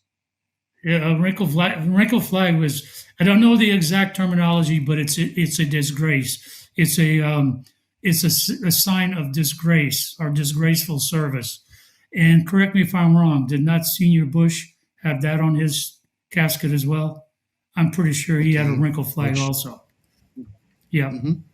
But it's a sign of, it's this, what do you call it? It's like a surreptitious, an under the table slight that gets put by the military guy that's putting it on his coffin at the end, and then people who recognize what it means understand what the message is. Yes, thank you for all your points there. And I must comment briefly on Lindsey Graham, because I know a lot of people following Derek and perhaps myself that have stated, well, they were going to say, well, President Trump praised Lindsey Graham. Target audience, folks. Part of the operation, folks. Yeah. So did the Senate praise Nero as the city was burning. There you go. Well, I'm going to add to that a little bit. If that's sorry. Go ahead. Go ahead, Derek. Hang on. Let me tell you though. Let me tell you what though. Upon my observation, I didn't see the wrinkles for one reason. When you drape it and you tie it down, it was pretty crisp on the top. Now, there was some wrinkles on the side, and that's just my observation. The other thing about Lindsey Graham is what I tell people. Period. It's all going to come out no matter what. But from my observation, it was pretty regulation military. Now, Bush's wasn't. It was straight up wrinkle. But from my observation, it was pretty, because I zoomed in on it and it looked pretty clean. Now, here's the thing, though. He was a JAG officer, 33 years. Yep. So he could have been playing a role. I agree partially, though, in another way, for one reason. Is this also, though, President Trump alluded to, he said, well, we started out rough and then this. It could have been he was, but he didn't have something on his record, crimes against humanity, high treason. It could have been something where he capitulated to President Trump. But it did look pretty crisp. But to your point, though, the do's and don'ts, it's a regulation as far as the do. Like, they're supposed to be crisp. Like, when y'all, God forbid, anytime soon, but when y'all pass away, I'm going to make sure yours are all ironed perfectly. And I've told every veteran, hey, make sure every freaking flag is ironed, because if there's someone there who's sitting there going, whoa, that thing is wrinkled the heck in back, it's kind of like that. It's something that every soldier is supposed to always do. And also the guard that's performing that, and make sure it's ironed. But it's like you said, it's an underlying known thing that when a flag is wrinkled, that, hey, they didn't take the time for this sorry, what we call a crap bag. I won't say it on here. I know we can, but I've got a swear jar, and I've been promising some people that I won't do it. But we call them a bag in the military. And it's just an underlying thing, but it did look pretty crisp on the top. Now, again, I tell people all the time in the Republican world, but especially Patriot world, it's all going to play out. He is one person that will go down in history, if it's good or bad, when this is all unveiled. I just direct our viewers to Google around and take a peek at what Lindsey Graham had to say about J6. I rest my case on at least his views of that. But anyway, you mentioned something else, Colonel Sells, I want to just touch on about Fauci's first attempt at doing the things he does wasn't COVID. You're absolutely right. We had the privilege and opportunity, and I personally have interviewed Dr. Judy Mikovits, met her many times back in the My American Media Periscope days and the Clay Clark General Fund Reawaken tour. And she had no problem unloading on Dr. Fauci, having worked side by side with him. When we think of AIDS, we also want to think of Anthony Fauci. Listen, you folks, this is a great day coming in America, and many more great days ahead of us, because we're going to see things, as I've always said, unfold in real time. We're going to see 2.0s unfold in real time. We're going to see things that have already unfolded and be presented to us a little bit down the line. And to Ricardo Bossi's point, some things will never be shown. And you know what? If you trust God, God doesn't make mistakes. This is God's country. This is God's plan. Donald Trump is the anointed one. And Donald Trump, to Derek's point, has by and large cleaned out the corruption within the military forces. And so we have God, Trump, the military, the white hats, these gentlemen on the screen, and we the people. This is a great time, folks. It's dangerous. We're in the Cat 2 to the Cat 6 per one. But make no mistake about it.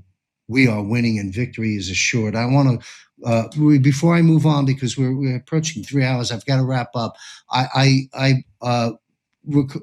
Colonel Bosey, did you have any other comments about the Fauci mess before I close this out with a topic?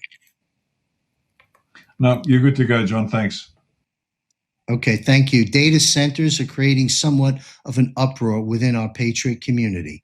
Again, in the interest of time, let's all be brief as we can here. Starting with Colonel Bosey, how can you best define data centers? What is really happening here to the best of your knowledge?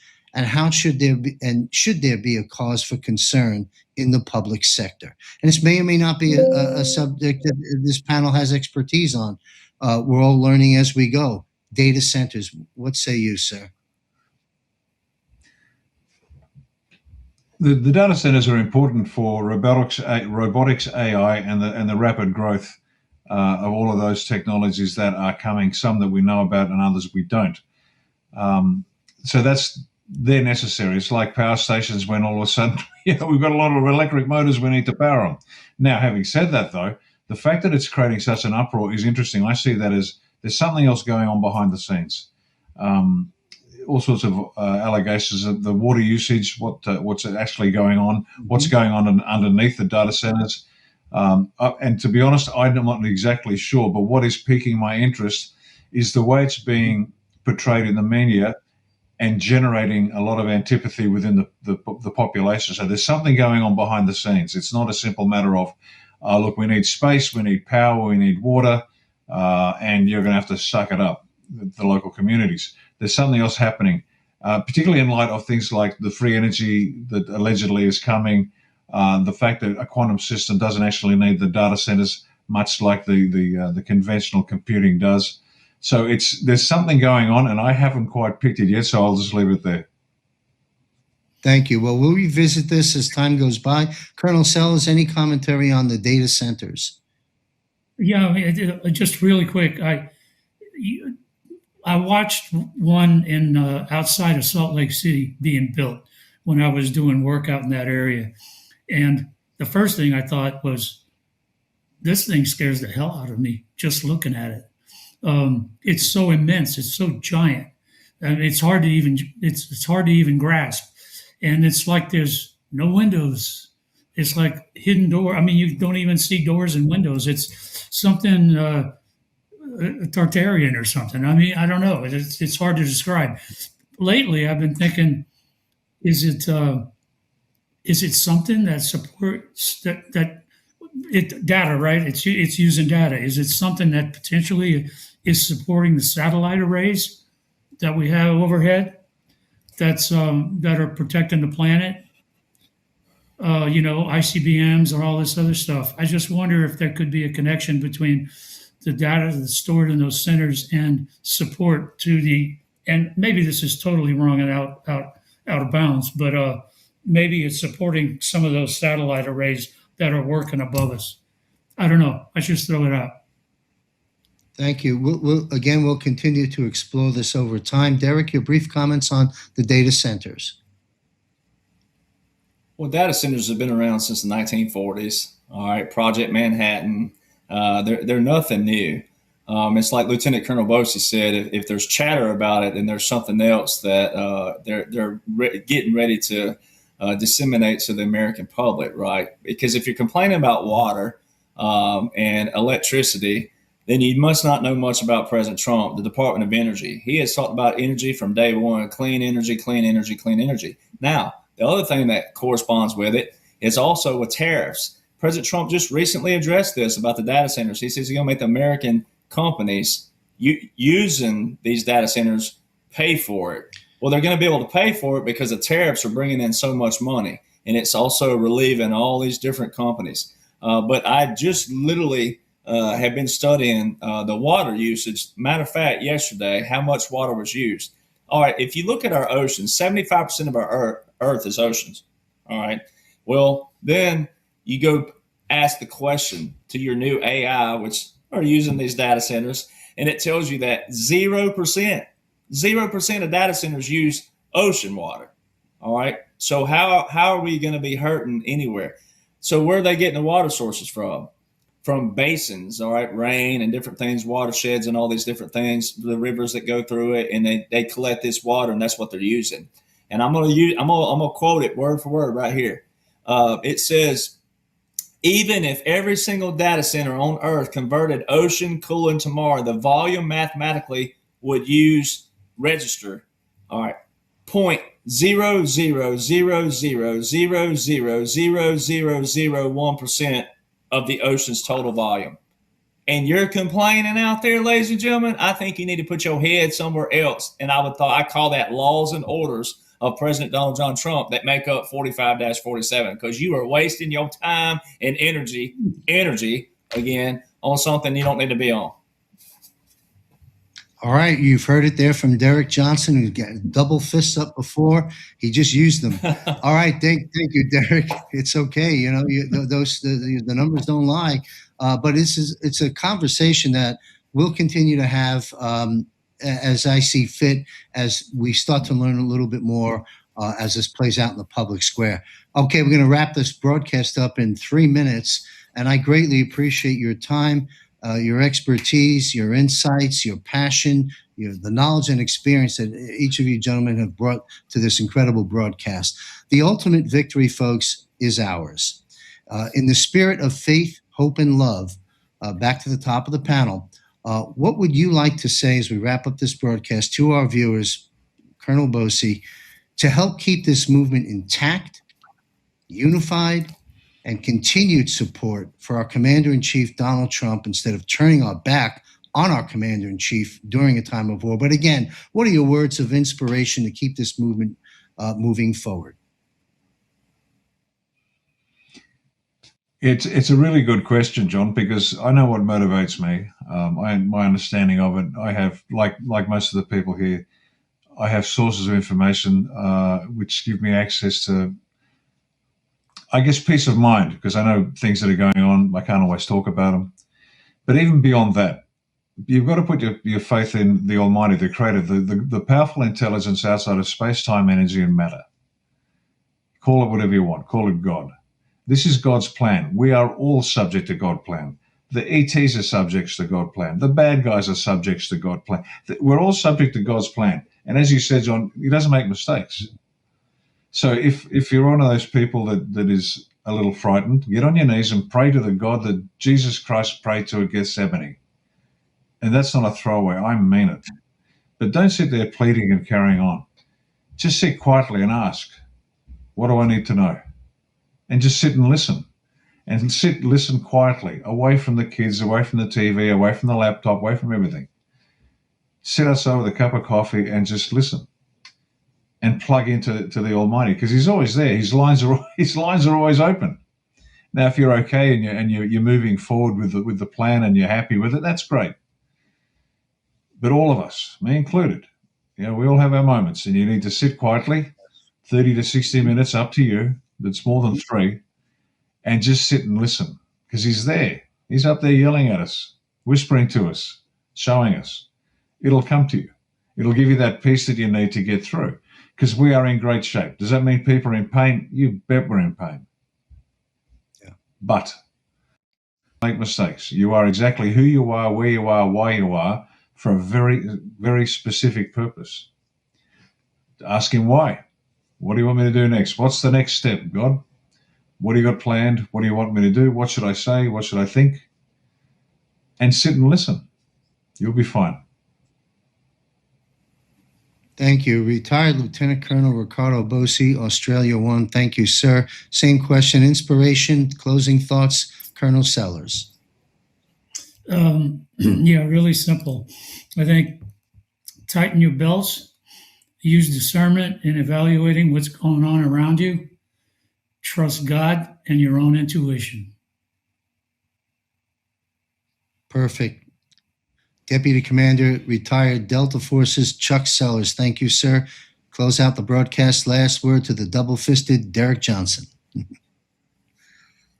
That's right. You cowboy up, you cowgirl up. My dad called it, you're a doer or a donor. All right. You're either doing something productive or you're not. If you're not, then you're in my way. All right. That's just how he looked at it. And a preacher friend of mine, he carries a kernel of corn around with him all the time. And he'll pull this out when someone's being negative or Debbie Downer, negative Nancy, whatever it is. And he'll say, you see this grain of corn right here? He said, this grain of corn represents your spirit in your life and where you are. Like Lieutenant Colonel Bosha just said, you're right here, right now for this moment in time for a reason, whether you know it or not. But let me help you try to find your purpose. All right. That kernel of corn here, inside that kernel of corn, it has every bit of fabric needed to become a stalk one day full of cobs of corn. All right. But it is no good in my pocket. When you put it in the ground, right, it knows what to do because it already has that component in there. That's the God component. All right. But then your component of that is the spiritual growth of it, the spiritual aspect, meaning, all right, it goes in the ground. When it comes up, it has to be fertilized. All right. Rain or extra fertilizer. So that means like you have laws and orders. They're no good though. Like this military government booklet over here says, it's a paper blockade if it's just paper. You got to have enforcement to it. So where we are right now, you're here no matter what. So it's kind of like cowboys. All right. Now, I rode a bull one time in my life, and I'll be honest with you. I went to my dad. I said, I'll cowboy another way. Bull riding ain't for me. But when you've ever been on a bull, you'll realize that the bucking part is part of the bull ride. When you hear cowboys ride a bull, they don't complain about the bucking. It ain't the bucking that's the problem. Right? It's the which way was the bull turning, right? And what did they do? Did they make a mistake? Did their grip tighten up or did their grip loosen up? Was it too soon? Was it too quick? Which way? So it's like when you study in your path of life, right? You don't worry about the turbulence that comes around you once you learn to trust God and your spirit and your creator and then your purpose. So it's always finding your purpose. And you're here right now.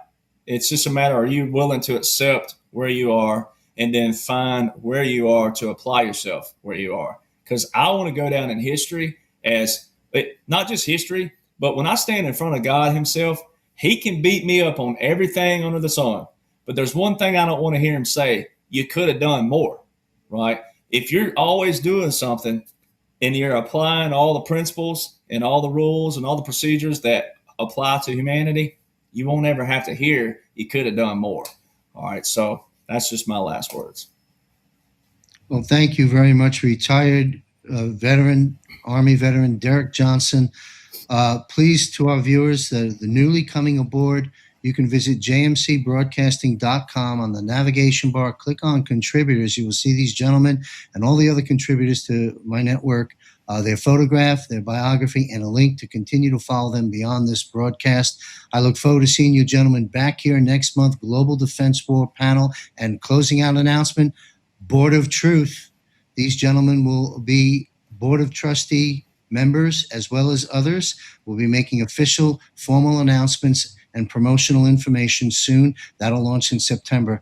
On behalf of all the American people and all our brothers and sisters throughout the world, we thank you and we salute you, gentlemen. Stay safe and God be with you. And here's an announcement about Bosi Bruce. Thank you, gentlemen. His commentary and analysis is among the best, bar none. His words serve as a map. There we go. What'd you think? I like that part about halfway through where Bosi was telling you how you'll find out one day they're all dead and you'll understand a little better, and some things will take a little more time to come out when it's a little more removed from the time period. You know, it's interesting. I might have to clip that for people. If that's the least of what I can do, maybe that's what I'll keep doing. Clipping some of the best things people need to hear. I don't know. It was a good show. I'll be back on tomorrow and we'll have a full regular show and we'll have fun because it'll be Friday and, well, because what else are we going to do on Friday evening, right? But hang out together and have fun. That was a good round table. I think that information was very solid on what to expect down the road. So get him on the show. I don't know who to get on the show. I need to reach out to Sheila and a couple other people. She had some connections and things, so it's just a matter of making the time to do it all. So yeah. Good show, guys. I am gonna rock and roll us on out of here because that's the best way to end the evening. And we'll pick it up again tomorrow. Oh, gotta read this before we go. I keep forgetting to do these. The splendor of all people fades in comparison with the mighty deeds of God. One day all people will bow before him and worship and declare his might and justice with loud cries. On this day all honor and glory will be given to him. But don't wait for that day. In your prayer time today, follow David's example and praise and thank God for saving you and allowing you to put your trust and hope in him. Only one more day of July left. It's moving fast. Moving fast, Patriots. Let's just hold fast, hold the line, stay strong. We got this. We certainly do. It's not always easy days, but we survive. We'll be here again tomorrow. Just surviving. Doing our thing. Oh, what was I looking for? Well, anyway. Can do all that later. Right now, we are going to put some music on and enjoy ourselves. Hope you guys had fun, learned some things. I hope for those of you that are, still further back learning that it's making sense and, what a day it will be, Terry. What a day it'll be when we sit here and talk about all the truths we're learning and we're past this guessing stuff and we're past this election pause and all that stuff.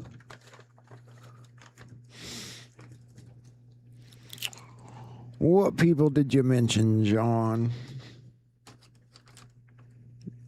I must have missed that. But anyway, things are getting cleaned up as much as possible. What'd you think about the Lindsey Graham stuff and the flag? I think Derek was probably right on that about him capitulating, but I don't know. We'll talk about all that tomorrow. I love you guys. God bless you. I'll put on something. Yeah, I'm not going to go that far back. What are your comments about the people in my chat? With Base 44, a simple sentence becomes your website.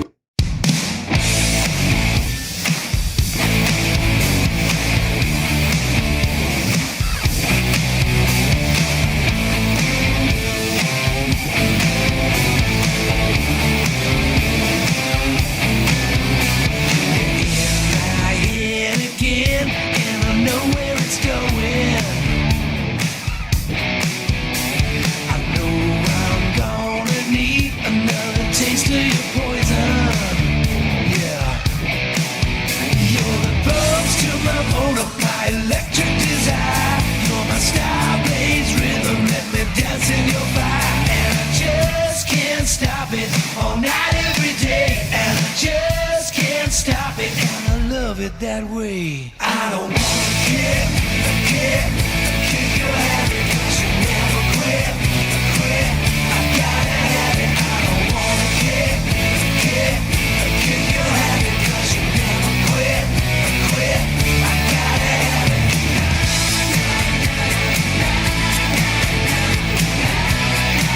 So won't you give me some more?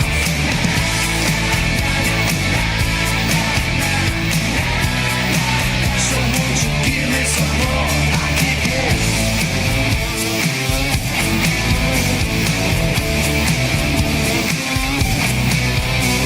You're racing through my brain like a bolt of white lightning. I can't sleep it off, 'cause your love's always striking. You're the tonic to my blood, sweet nectar of sin. Running away, but you keep dragging me in, and I just can't stop it. All night, every day, and I just can't stop it. And I love it that way. I don't wanna kick your habit, 'cause you never quit. I gotta have it. I don't wanna kick your habit, 'cause you never quit. I gotta have it.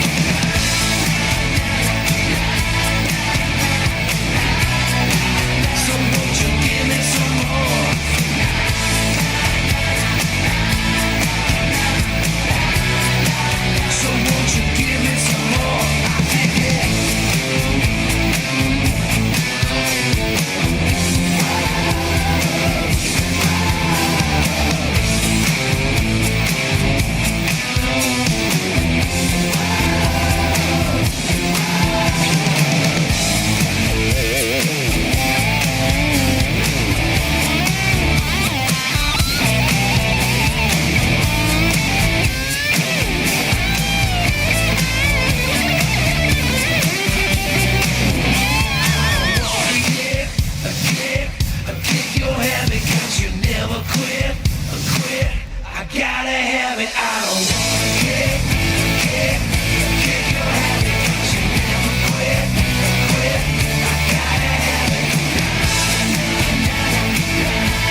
what made the pan refuse to grow?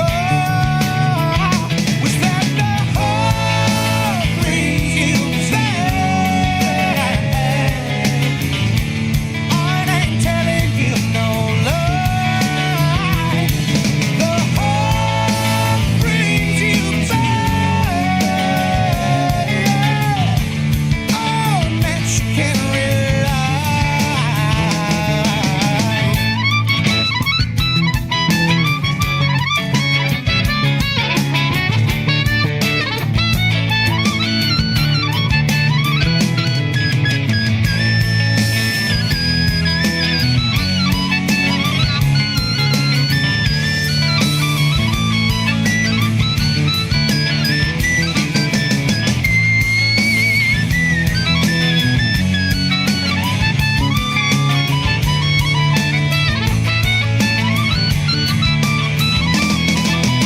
Suck it in, suck it in, suck it in. If you're in Tintin or in Berlin, make it a spit and move or else you'll win. And then begin to see what you're doing to me. This MTV is not for free. It's OPC is killing me. So desperately I'll sing the other love. Sure, but I'm so raging, hating, pain, and fear itself. And I can't keep these feelings on the shelf. I've tried, well, no, like I lied. You'd be friends with suicide, but I got too much pride inside. You hide or slide. I'll do as I'll decide and let it ride until I die. And only then shall I abide. Yes, try to catch little tunes of 50-minute ditties. I wanna bust all your balloons. I wanna burn all of your cities to the ground. I found I will not mess around unless I play. Then hey, I will go on all day. Hear what I say. I have a prayer to pray. That's really all this was. When I'm feeling stuck in the buck, I don't rely on luck because the heart brings back. I ain't telling you no lie.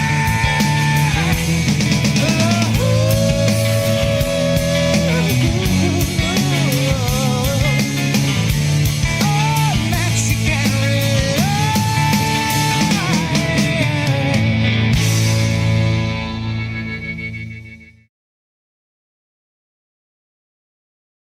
And so, my fellow Americans, ask not what your country can do for you, ask what you can do for your country. All we say to America is be true to what you said on paper. But somewhere I read of the freedom of assembly. Somewhere I read of the freedom of speech. Somewhere I read of the freedom of press. Somewhere I read that the greatness of America is the right to protest far right. We've got some difficult days ahead. And we are going to make our country great again. I just want to do God's will. I may not get there with you, but I want you to know tonight that we as a people will get to the promised land. Mine eyes have seen the glory of the coming of the Lord. I am talking about genuine peace, the kind of peace that makes life on earth worth living, the kind that enables men and nations to grow and to hope and build a better life for their children. Not merely peace for Americans, but peace for all men and women. Not merely peace in our time, but peace in all time.